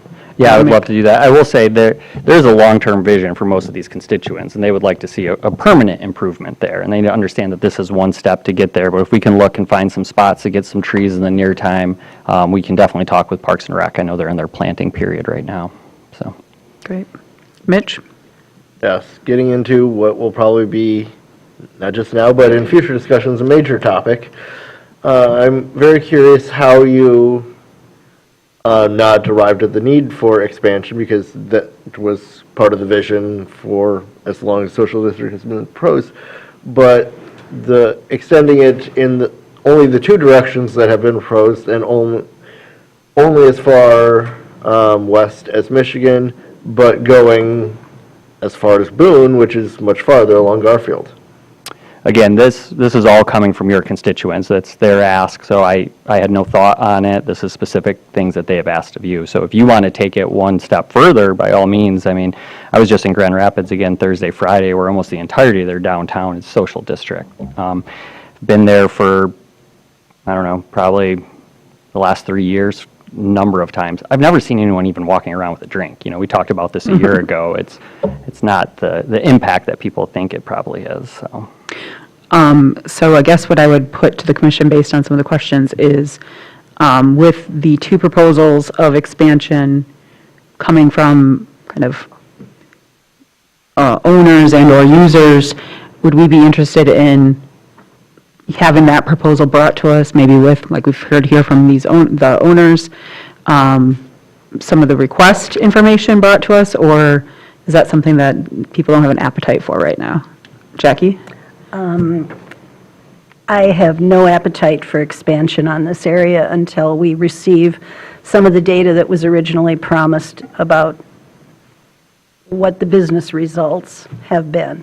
There have been anecdotal information from a very limited number, just 3 businesses. We were all invited to May- share their response, though. I just want to make sure that. May I that was- finish? Sure, I just want to make sure that that was clarified for the public. Thank you. If we go back to your presentation to the commission on April 29th of 2024, you indicated that the city commission may revoke the social district at any time. So our intention would be to work with the property owners throughout the summer, making any tweaks to the placemaking project to better suit them and the public at large. And then, of course, meet with them at the end of the season to get their feedback and come back to the city commission to discuss that and see how you may want or not want to address that for the coming year. You got a late start, so we only have 2 months' worth of data available. Common Grounds, in their verbatim feedback to you, provided data about their sales increase as well as, I believe, the number of tickets and their increase. And I think it would be reasonable for us to request similar information, just 2 months' worth of open your books and tell us what economic benefit was gained. Were there more sales per ticket? Were there more employees? Were there more sales tax paid? Some indicator that this is working and that it's working enough for us to overlook the negative feedback from the business that has the longest history in that location, who said that he got absolutely no benefit and was actually harmed by the social district. So I think before we even begin to think about an expansion, we should be understanding much more deeply what the results of this have been and are likely to be. Maybe we wait until we have a full year of experience and some solid basis other than anecdotal reports to be making decisions with. Yeah, I mean, I've talked to the city manager about this a lot, and the constituents that have been there. We've yet still to get any from this body direction on the metrics that you want. So Katie and my office from this body, not from an individual in a passing conversation with the city manager, because that's what was discussed, is that this body needs to decide what data they want that we can take back to them. Because we've been meeting with them, and I've said, they want metrics. I don't know what they are. Here's this Google sheet, fill it out. We sent it to everyone. Why didn't you ask? Well, I'm sorry, but I'm going to object for a second here. Both of you, please. That this was brought up, it was requested by one commissioner. There was not a motion to please bring this back. I personally don't want to, I'm not going to base any decision off of 2 months' worth of data for something that was hurriedly put together that we've just gotten all the pieces of. Also, I'm not very comfortable personally, and others might disagree, but then it would take an action of this body to say, open your books to one particular group of businesses, when we don't do that to anybody else for any other kind of improvements in our community, DDA or general, or neighborhoods. We don't, any investments that we make in our community, we don't ask for people to open up books or things like that. I would love to hear some reports at the end anecdotally. I'd like to see police reports, anything else that might be there already, but I've never had that kind of request for that much overreach, and I am not comfortable with it, frankly. And so if others want to have that, I'm one voice and I'm one vote, but that makes me very, very uncomfortable for what we see asked of other businesses for a $30,000 investment in long-term fixes. If I may, we're hearing only from 4 businesses. There are so many other businesses who are impacted by this, starting with the people who share the back parking lot, Beacon Cremation, Quick Print. What about Prout Financial? What about Cordwood Barbecue? What about Rounds Restaurant, just outside the boundary? Have they been impacted by this? You know, I were think sent a survey. that, Yeah, so I think that we need to hear much more broadly from the surrounding businesses, and we need some numbers. Would I you think that, compel Rounds to respond if they do not fill out the survey? I would visit them. I would pick up the phone and call them. I would reach out to them. Personally, you're going to do that? Sure I would. Well, that's not collected, that's not neutral collected data either, so I think that we have heard that in the report that there was a survey sent out and it was elected in, we do that a lot.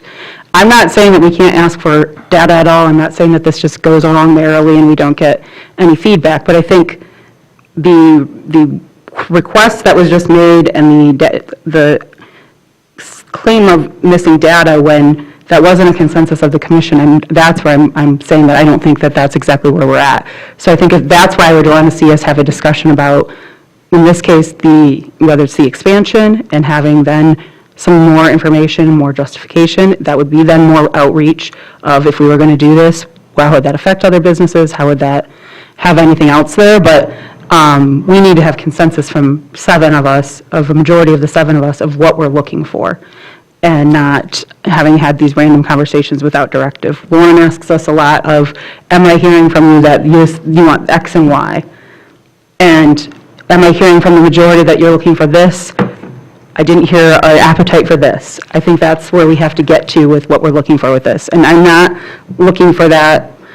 Well, I guess what I would say to anybody is, in the context of checking in on this project and potentially discussing, not a guarantee of expanding this, would that be where we'd want to have some of that information? I'm not thinking tonight we're going to dig into that as deeply as we probably need to. Mark, you just raised your hand. Oh, I just want to just stick to the point that this body gives direction as a whole and never as an individual. And then the next, if we're going to start getting into that and entertaining it, then maybe when appropriate, a motion should be made for that. And then I will provide my thoughts on qualitative versus quantitative data and what we'll sift through to accept. So what I would like to propose, due to the lateness of the hour and the discussions that have been raised so far, is, am I hearing at least that the discussion, and not to have it happen, but in the discussion of having more data and information, that we have an item brought back to us that would be under the umbrella of possible expansion, but would be looking for some information. In the time in between, I think commissioners could email what they are looking for. That would be a conversation we would have of, do we agree or not that this is data we're looking for to make this decision? And then we could move forward with the decision process. Does that sound reasonable? Let me understand what you're asking for. No decision tonight. Correct. And that each of us individually send our request for further information for decision-making purposes. Over what time period, and when do you want it, and who does it go to? Well, I think we'd have an update on that next week, because I don't know what the calendar looks like for the next few weeks with the budget for meetings, so I don't want to say by the end of next week, and we won't talk about it for a month, you know? So we'll get that to you all, and we'll announce at the next week's meeting. Potentially an email could be sent out. From that, we'll have an aggregate conversation too, so of what we all agree we want to have or not have, and then that will be what the decided matrix is that we're looking at. Okay. Go ahead, That Mark. works. Sorry, Sean, just because it's late and I get brain drained quick. What are the hours that the alcohol's allowed to be served? It starts in the morning, because I know I don't have the exact times offhand. I'd have to look at the management plan. I don't have my computer in front of me, but does it go till 10 to 10 10 p.m.? p.m. to Yeah. 9 a.m. to 10 And p.m. most of the businesses are already closed by then in that area. So. Okay, Heather? Are we supposed to be commenting on all 4 of the proposals, or just the expansion? No, Or I don't know. yeah, well, I mean, I think it'd be a conversation we'd have in general, but with the idea of, are we happy with the current boundaries that are there? What would an expansion hear from the people who want the expansion potentially, since it was requested by citizens and owners, and looking at that. But in context of this is what information, we would be directing staff of what information we were looking at, but I would actually probably have us have a preliminary conversation to agree on that consensus, but to give everybody kind of a general clearinghouse of places to put these ideas, if anybody cares, get together, have the conversation, create a deliberative process for this, because we don't have that right now, so. So, long story short, it's 10 o'clock at night, and we will get the schedule coming up and see where this might possibly, follow-up conversation on this might be slated, and from there, we will give you a date where we'd like some feedback and some information, and then we'll continue the discussion. So, does that make sense? Or is that agreeable to everybody? And does it make sense because it's late and I don't know if I'm making sense at this point? Okay, thank you. Mitch? Okay. Okay. All right, so moving on, let's go to new business, proposed budget. It has been presented to us. This is our kind of report and file that for the study session we'll have for next week. Liz, did you want to do a quick highlight, or? Tonight, you need to set the public hearing for May 19th. We outlined all the next steps in the executive summary, and I look forward to getting feedback on the budget. The earlier, the better, so that we can be prepared. I can work with the staff to respond to questions and concerns. And I know that I've offered to set up one-on-ones with, and it can be two-on-ones if we need to double up, but if any, I did offer to do some sitting down with individual commissioners to talk about the staffing recommendations and just seek clarity if there were additional questions so that we would have an opportunity to make adjustments again before the 19th. Okay, so that's the plan. Does anybody want to make a motion for the public hearing, or do we have more questions around that? As I know most of us have been through this, we've all been through this process before, but as a refresher, we don't really do much other than have it handed to us tonight and set the hearing, and then next week there'll be a study session. Go ahead, Mai. I'll make the recommendation that the discussion and approval of the city manager's proposed budget for fiscal year 2025-2026, including the 6-year capital improvements plan, all proposed tax levies for the city and the Downtown Development Authority, and also a public hearing regarding the Traverse City Light and Power and Downtown Development Authority budgets be scheduled for public hearing on May 19th, 2025. Second. Thank you, Commissioners Stanley and Shaw. Any discussion on this? Pretty straightforward. Go ahead, Jackie, go ahead, sorry. Just a reminder that that's the same day that the results of our strategic plan will be presented. Oh, yes. And I'm looking for opportunities to use that to guide our spending decisions for 25, 26. Thank you for that. That's a good point. Any public comment on this? Seeing none, I'll bring it back. Oh, go ahead.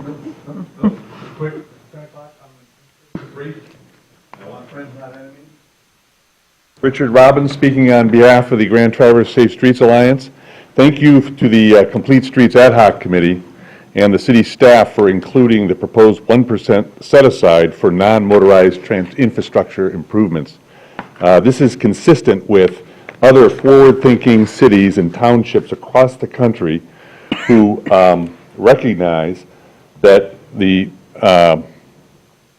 how important this is for creating the ability for safe use of non-motorized transportation options. We will continue to work with the city, collaboratively with the neighborhood associations, the city staff, and all other engaged partners to ensure that these funds are used correctly. Go ahead. Everybody's okay. Go ahead. Okay, so my point is we will continue to work collaboratively with neighborhood associations, city staff, and all other engaged partners to ensure that these funds are used correctly and judiciously. So thank you very much. Thank you. Hi there. I'm Dana Flukeft. I'm speaking today on behalf of the Grand Traverse Safe Streets Alliance. I'm also a city resident, 415 Webster. I'm here today to express my strong support of the budget amendments proposed at today's meeting, particularly the commissioner requested item allocating 1% of the annual general fund to complete streets. This dedicated funding represents a meaningful investment in the safety, accessibility, and livability of our community by by prioritizing infrastructure that serves all users, whether walking, biking, rolling, driving, or using public transit, we can make our streets safer and more welcoming for everyone. We also respectfully recommend that all proposed uses of the 1% allocation be reviewed and discussed by the existing Complete Streets Ad Hoc Committee to ensure alignment with community needs and planning principles. Thank you, and I look forward to hearing what comes of this. Thanks. Thank you. Any other public comment? Seeing none, I'll bring it back. All in favor? Aye. Opposed? Motion passes. So again, we'll have a study session next week, and then that public hearing will be the 19th. So lots of budget conversation, and speaking of, here are our budget amendments. Go ahead, Liz. Yeah, so in front of you, you have your budget amendments for the end of our fiscal year, 2025. And I just wanted to generally say that the adjustments include general fund appropriations to address department deficits due to unplanned or over-budgeted activity, and bring the budget stabilization fund to $1 million. Reallocation of fiscal year 25-26 reductions. Several department priority items that were reduced in the 25-26 budget, we propose funding those in this budget to meet those original requests. And then we did have a few commissioner requested items, as we just heard, requested by the Complete Streets Ad Hoc, an annual 1% general fund revenue dedication to Complete Streets, and as requested by Commissioner Shaw on behalf of the Arts Commission, an additional contribution to help covered planned projects. So you have, of course, in your packet all of the adjustments that are being recommended, and we are recommending adoption of the adjustment in the amount of $2,385,000. I think we had some questions ahead of time, but does anybody have any questions now, or would anybody like to make the motion? I'll make the motion that the budget amendments is outlined in the communication from the city treasurer, finance director, as submitted with the official meeting materials for the city commissioners' May 5th, 2025 meeting be approved. Thank you, Commissioner Shaw. Second. Thank you, Commissioner Anderson. And then go ahead, Tim. Yeah, unless Mayor Pro Tem Wilson wants to start off about the Complete Streets, I'll give my best recollection in my delirious state. But we had a very good conversation at the ad hoc committee, I felt, with the three of us as well as staff. I mean, it was really a staff-initiated discussion about funding to help, like if we are to move forward with this Complete Streets effort. I think the 1% maybe came from other communities, so modeling it after that. But I believe, Mayor Pro Tem Wilson especially asked kind of, well, why 1%? Prices are going up. Is 1%? It is a made-up number. But if other communities have used it, it's at least a starting point. But part of the conversation, I felt, was not trapping ourselves into this is an absolute budget. Oh, we had these streets we were doing. Our Complete Streets budget doesn't allow us to do it, therefore we're not doing it. It's more an acknowledgement that if we're going to do a street and it's a complete street, it's going to cost more. We're likely doing more. And so I'm supportive of it in that sense that it's a starting point and it's an acknowledgement that our projects will likely cost a bit more if we're trying to make it best for all users. Like close, Mayor Pro Tem?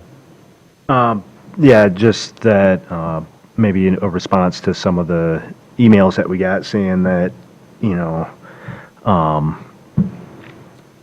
we're already trying to complete the sidewalks, and how does that not consist of a complete street? And that through the ad hoc, I think we've come up with a better definition of that. And so, yeah, it's late. I'm in support. Not much more to say. All the budget amendments at 10 o'clock. I thank you guys out for the ad hoc for working on that and coming forward with this. I think it's a really good start and a really great solution to start with that never thought of before, and we're glad you guys are bringing it forward. So, any other commissioner comments on the motion? Speaking of being late and not being able to talk, any public comment on this motion? Seeing none, I'll bring it back. All in favor? Aye. Opposed?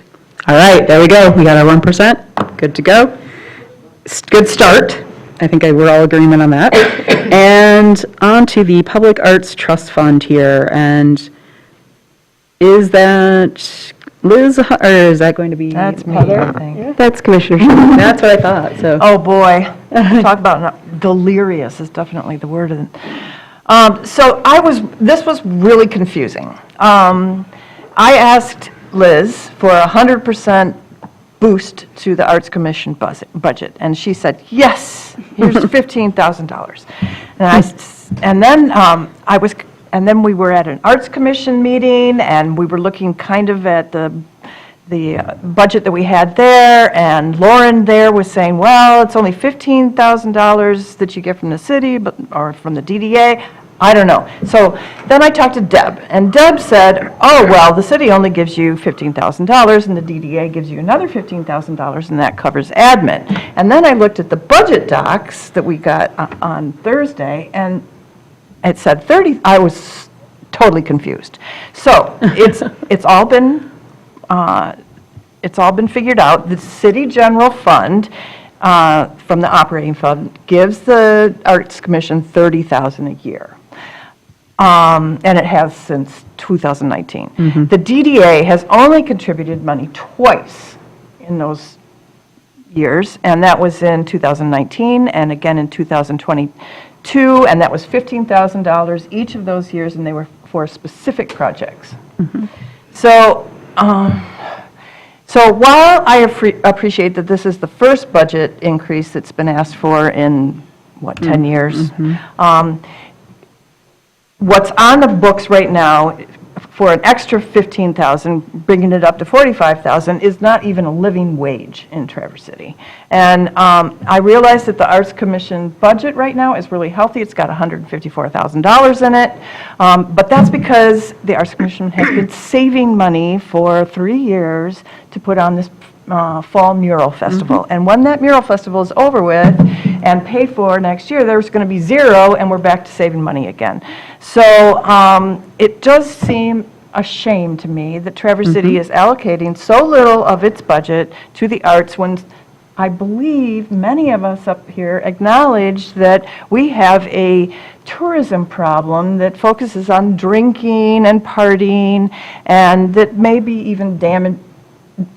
even be damaging our cultural legacy. And that, like Grand Rapids, that puts so much money into its arts, public art, we could allocate 1% of our budget, just like Complete Streets. I mean, we seem to be willing to do that and possibly attract a different kind of tourism.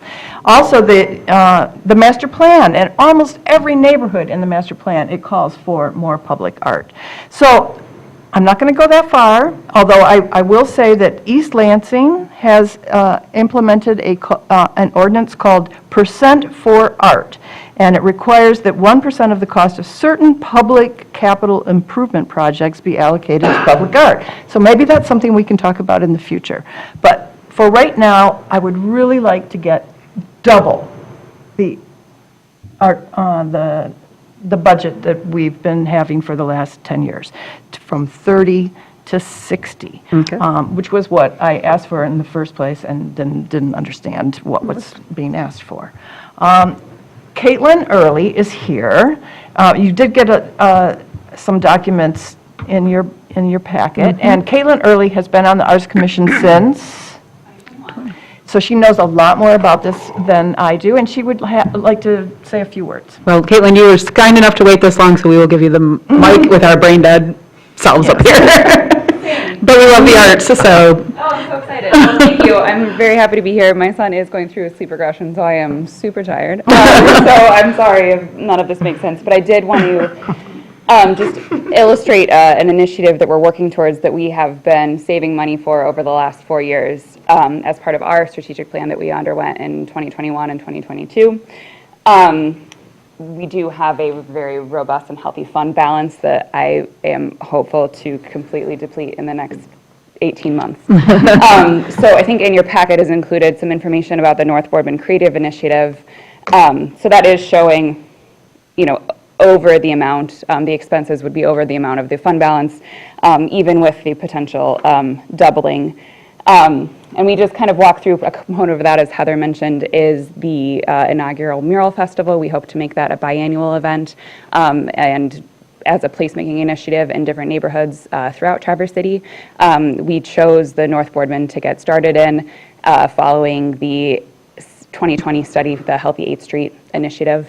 So this is kind of using objectives that were set up from that study that I'm so grateful that laid the groundwork for this. But specific objectives from the Healthy 8th Street pointed to public art opportunities for placemaking and ways to create gateways and increase multimodal infrastructure and different ways to move about the community. So I can go into detail if you'd like or if you have any questions, but I just wanted to give that a little update for that consideration.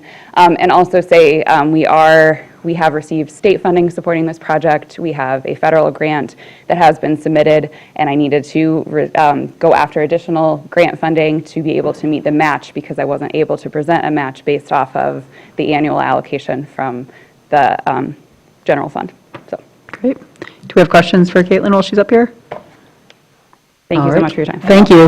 And I think, so this is a proposal for support for this coming budget, correct? Or, yeah. Yes. Great. Unless we could get it in for last year like we did for complete. Just allocated 15 for Right. last year. Okay. So this is a request for next year. Okay. Yes. Which is, great. I think That's wonderful. Thank you. great conversation. Let's just say this, since the budget's been presented and we're going into it, does anybody strenuously object to the request? I don't think so either. I think we've seen how great art can be to add to any of our projects and what you all are doing. So thank you for that. I think we have a question from our finance Can I director. just clarify? Are you looking for 30 or 45? Because there's 30 in the current year's budget plus 15 gets you to 45, and next year's budget, there's 30. You want 60? 60. So you I want to to want double 60. for next year. Okay, so you want 30 additional in next year's budget? Yes. Okay, thank you. Thank you. Thank you. All right. Well, that didn't meet with much objection, so I think that's great. Thank you. All right, then we will now move on to our appointments. And we've got one here for historic districts. And that looks like that was Mayor Pro Tem Wilson, Commissioner Shaw, and Commissioner Treadwell. So looks like Jackie Shinners to be reappointed. I've appointed her in the past. She's a great choice. Does anybody want to have any comment or just make the motion? I'll make the motion. No, go ahead. Jackie Shinners be reappointed to the term expiring 2020, June 30th, 2028 on the Historic Districts Commission as recommended by the ad hoc committee consisting of Commissioner Shaw, Mayor Pro Tem Wilson, and Commissioner Treadwell. Support. All right, thank you for that, guys. He's been doing a good job so far. Any public comment on this item? Bringing it back, all in favor? Aye. Opposed? Motion passes. So now we'll move on to, let's see, sorry, I have to remember, I opened this up and now, Board of Zoning Appeals reappointments. And that looks like we've got Merrick Roman and Jeff Cockfield, and that was Commissioner Stanley, Commissioner Warner, and Commissioner Shaw. Do we want to share anything or make a motion? There were only 2 applicants for those 2 positions, and so they're being recommended to be reappointed. So I'll make the Great. motion that Merrick Roman and Jeff Cockfield be reappointed to the terms expiring June 30th, 2028 on the Board of Zoning Appeals as recommended by the ad hoc committee consisting of Commissioner Heather Shaw, Commissioner Mai Stanley, and Commissioner Tim Werner. Support. Thank you for that. Any further comment? The BZA meeting next week has already been canceled. All right. Any public comment on this item? Seeing none, I'll bring it back. All in favor? Aye. Opposed? Motion passes. And now we've got an appointment to the Arts Commission, the soon-to-be fully funded, it sounds like. I've got Mayor Pro Tem Wilson, Commissioner Shaw, and Commissioner Warner. I'll take the motion or any comments. I move that Brian Michael Rates be appointed to the term expiring May 18th, 2027, seat previously held by John Hoisington. Mm-hmm. Oh, yeah, that's right. Josh. Josh. It's a typo in here, but yeah. Josh. Yes. Yes, sorry. On the TC Arts Commission as recommended by the ad hoc committee consisting of Commissioner Shaw, Mayor Pro Tem Wilson, and Commissioner Werner. Support. Thank you. Any further comment on that? Just that only one applicant one vacancy. Oh, wow. Superb applicant, however. Superb. Yes. All right, any public comment on this item? All right, bring it back. All in favor? Aye. Opposed? Motion passes. And formality here for all the good work that you guys have done. We're going to, the Brown Bridge Trust ballot, the proposal, sorry, I'm reading this not well at this time. Thank you, Tim. Thank you, Tim, for saving Jump me. in. So, working with staff, we asked that in the potentiality that the full commission says, yeah, let's put it on November's ballot, that this ad hoc will need to continue so that we can work on public outreach and how to come up with the list of priority park investments. So with that, I'll make the motion that a city commission ad hoc committee regarding Brown Bridge Trust Fund ballot proposal be reestablished for another 6 months with the committee to expire November 18, 2025, and that Commissioners Tim Werner, Heather Shaw, and Mitchell Treadwell be reappointed to such committee with Commissioner Tim Werner to serve as chair. Support. Okay, thank you for that, and thank you for all of your guys' work on that so far, and getting us through to the finish line. Any other comments? Any public comment on this item? Seeing none, I'll bring it back for the vote. All in favor? Aye. Opposed? Motion passes. We will leave or have our time here for reports and announcements, given the lateness of the hour. Brevity is the soul of wit and kindness tonight. And if anybody wants to report out quickly on anything? Or we can hear from it next week. We'll make special allotments next week with the study session. I'm not here, so Mark will have to do that. And then finally, we have some reserved public comment tonight. Harry, I know you've been waiting patiently. If you want to go ahead and start that, you have 15 minutes. Gary Swayston, 1200 Peninsula Court. Hopefully I won't fall asleep like Trump did. I'm older than him. So anyway, first I want to thank Benjamin, Heather, and Tim for sending me some information about the Brown Bridge possibility of getting money from that for the parks. But I would ask you to look at, when I'm asking for the sidewalks along the east side of M37, to look at that separate from the issue of the parks. Because if I wanted to just walk to town, I have to walk along the highway, M37 highway, and go up the front street, then I can walk into town. If I want to get to Bryant Park, I have to do that same thing, and then I have to walk back, when the park's right across from my street. One of the first signs that one is leaving the city is the absence of sidewalks, in my opinion. And this seems to be reinforced since I see so many people accelerating as they leave town, as they around that curve. I've even had people pass me, and it's a no pass. I'm going to turn on my street, Peninsula Court, and they'll go in that other lane, which is no passing, because they're heading home out the peninsula, apparently, and they're in a hurry. I've had a couple females do that, soccer moms or something. They're in a hurry to get home. I don't know. And I've had a lot of people on my butt beeping their horns and stuff. All right. In order to have the speed limit lowered, a speed study has to be done by MDOT. And they kind of did one because I've bugged them for a couple years. But the fact is, if they do a speed study, they have to raise or lower the speed limit to whatever 85% of the people are going. And they did one, and people are averaging, 85% of the people are averaging 38.5 on that stretch. Just a little. In fact, if you went 40, the police probably wouldn't even pull you over. That's only 5 over. If you were on the other side of Front Street on Garfield, you'd be going 15 over the speed limit. And I know, it's always because it's a state highway. They have different rules. M37 is also known as Division Street in town, apparently separating the east and the west side. We have our own little Division Street separating people in the Peninsula High School neighborhood to getting to Bryant Park or crossing that. I'm not sure why a sidewalk along Eastern Avenue to M37 seems to be a priority when there's also a sidewalk along Eastern Avenue to Peninsula Court, to the new sidewalk at Anderson. That's what I'm proposing. If you walk from Milliken Drive, from the high school, go down to M37, and you're walking, you think you can cross there and walk to the park, you're breaking the law. The law says if you're walking, this is MCL 257.659, state law says, if you're walking or running, you have to be on the side of you have to go opposing traffic. If you're riding your bike, then you got to go with traffic. So if you walk down Eastern, get down to M37, and you want to get to Bryant Park, you have to walk on the east side all the way to Front Street right now. Apparently, I think you might be talking about putting a crossing in by Anderson Road.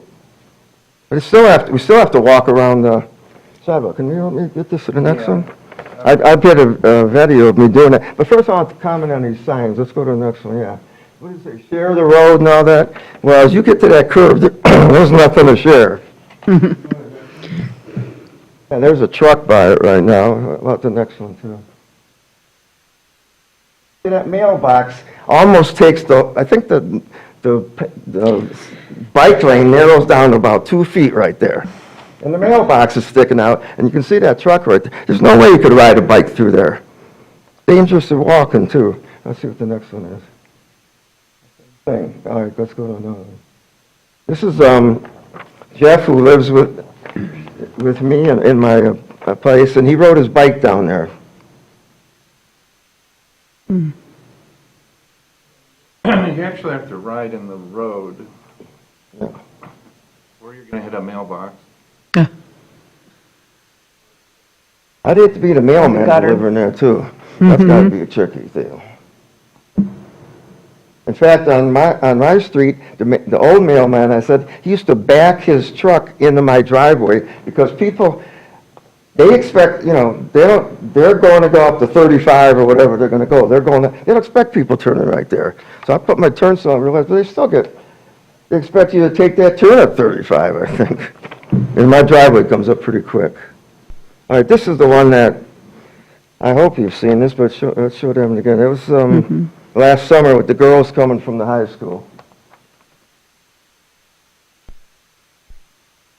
They're on, Right on the corner of Pennsylvania. Some are already there, some are already at the park, the girls from the high school. they're trying to get there.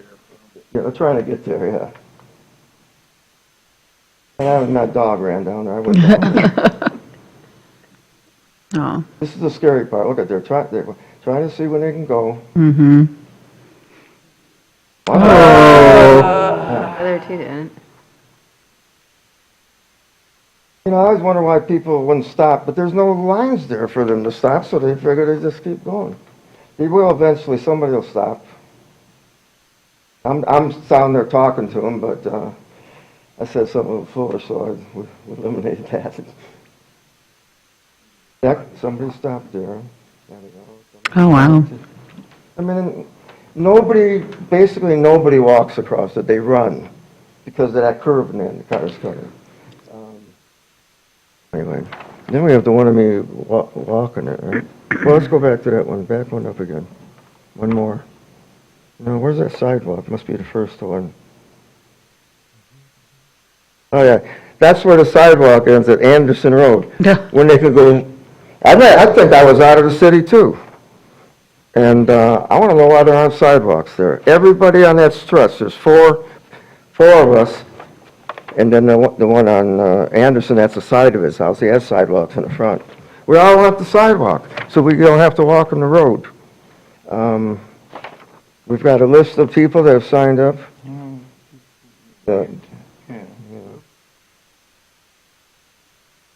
I think I got about, that's one group, then there's another one. What's the next We one? only have one of them, but Oh. they're in the file. Okay. You There's have- 40 or 50 people that have signed up for that. There's a record on file of all the neighbors in the area that are supportive, so they're in that same file. Thank you. All right. I said, I think that, I don't know why, did you get a lot of input for people that want that sidewalk on Eastern? And if you did you tell them that it won't help them get to the park if they're walking? If you're riding your bike, you're not going to use that sidewalk anyway. ride your bike across, then you go with traffic. But if you're walking, you can't legally walk down there, right? So are we encouraging that by putting that sidewalk in for people to break the law? Because that's the question I have. When the sidewalk from Peninsula Court to Anderson would help, we could walk down there. The people coming from the school, believe me, I taught high school for over 30 years. Kids do make some crazy decisions. Their minds aren't developed. They're not going to go down to Anderson. They're going to walk right, you walk out of the high school, Peninsula Court's right there. The weather's breaking, I see kids walking down there now. It's not that much traffic, so there's not too much of a problem, but kids are not, they're going to take the shortest route. They're not, everybody lives on Peninsula Court. Obviously, there's 18 houses for some people. I don't know, if you can put sidewalks in at Eastern, I think you should be able to put sidewalks in for us, too. What was the one about me walking? Is that one on there, or we can't show it? Yeah. Oh, we don't have my 5-minute one? Yeah, I made one of me walking. I don't think so. Along there. When you get by that mill, it gets dangerous. Most of the time, you're going to walk on the people's property anyway. So why don't we put some sidewalks in? I was really encouraged to hear from Richard that collaboration they got, because it seems like I'm out on my own up here every time. Even my neighbors said some they'd come, but they didn't. I don't know what happened with that, but they did sign it, that they want it. I think we get somewhat left out in that area. It's like we're in the city, we pay city taxes, and we don't have any sidewalks. So, for you to try to work towards that, we really need that to make us safe for everybody, the kids and us and everybody there. I thank you for the time, and I thank you for all the effort. I know we got a lot of things going on, it's a lot of great things, and I definitely appreciate that too. But I just want to say, in the 23 years I've lived there, nothing's been done there. And it's always been because of the highway. Well, but that doesn't keep us from getting sidewalks, I wouldn't think. All right, thank you for your time. Thank you so much for preparing that. We've appreciated your public comment in the past and appreciate you putting together a presentation with a full picture there for us. All right, with that, I'll open up general public comment. Oh, okay. Yeah, I'll open up general public comment about anything. I know that stretch of highway has been a problem and issue.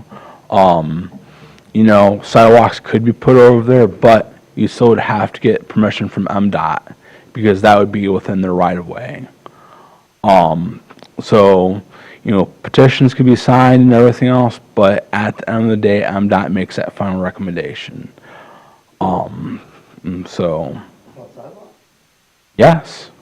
No, it's not a two-way conversation. You're welcome to one after.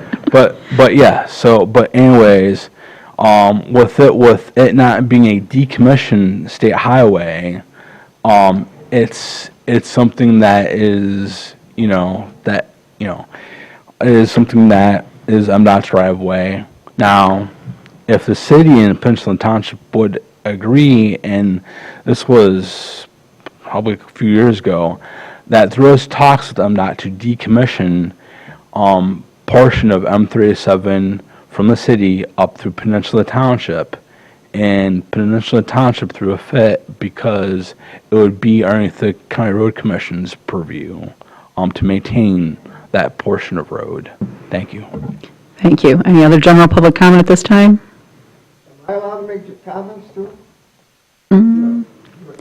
Hold on just a second. We're going to let Richard speak here, and then, yes, I believe you can do a general public comment too, because your reserved public comment was separate, so yes, I just wanted to check. Just a quick, Richard Robbins, Grand Traverse Safe Streets Alliance. I wanted to share with you that I've had an opportunity to meet with Harry, and what we've actually are going to start the collaboration process with MDOT, City, and others to try to figure out some approaches here. So I think what was presented is a very valid safety concern, and I think we're going to work with Harry, the neighbors, and also MDOT as we have relationships already with MDOT, as well as the county. We have those relationships now started. So we're going to work to try to come back with some thoughts to the region for some sort of a solution here, because it is not acceptable. So thank you. Thank you. And yes, Harry, you've got 3 minutes of general public comment, just like any other person if you wanted to. Hi, Jeff Kenny, 1200 Peninsula Court, technician, assistant helper too.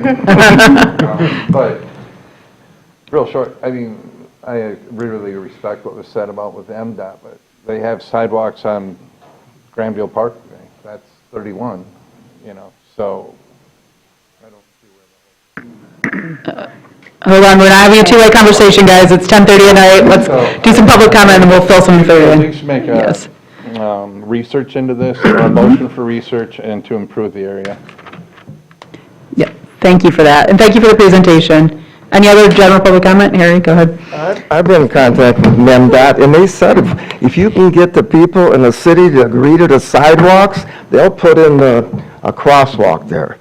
I'm starting small because I thought this would be a no-brainer. We want local control. Why wouldn't we want local control? And MDOT was willing to do it back in 2019.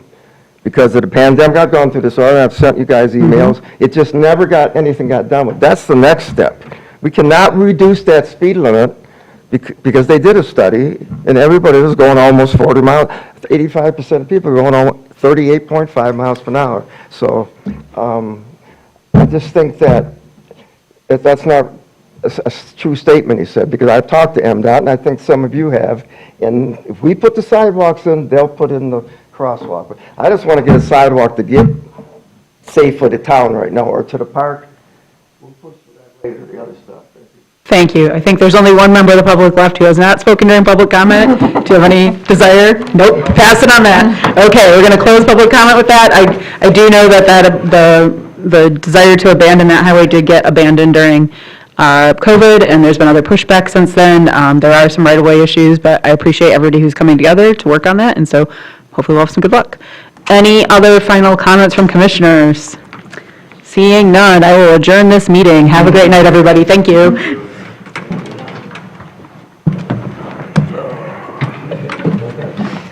Well, a little. I know. We had a very intense. Yeah. We had a very intense start to the meeting. Very whimsical. All right.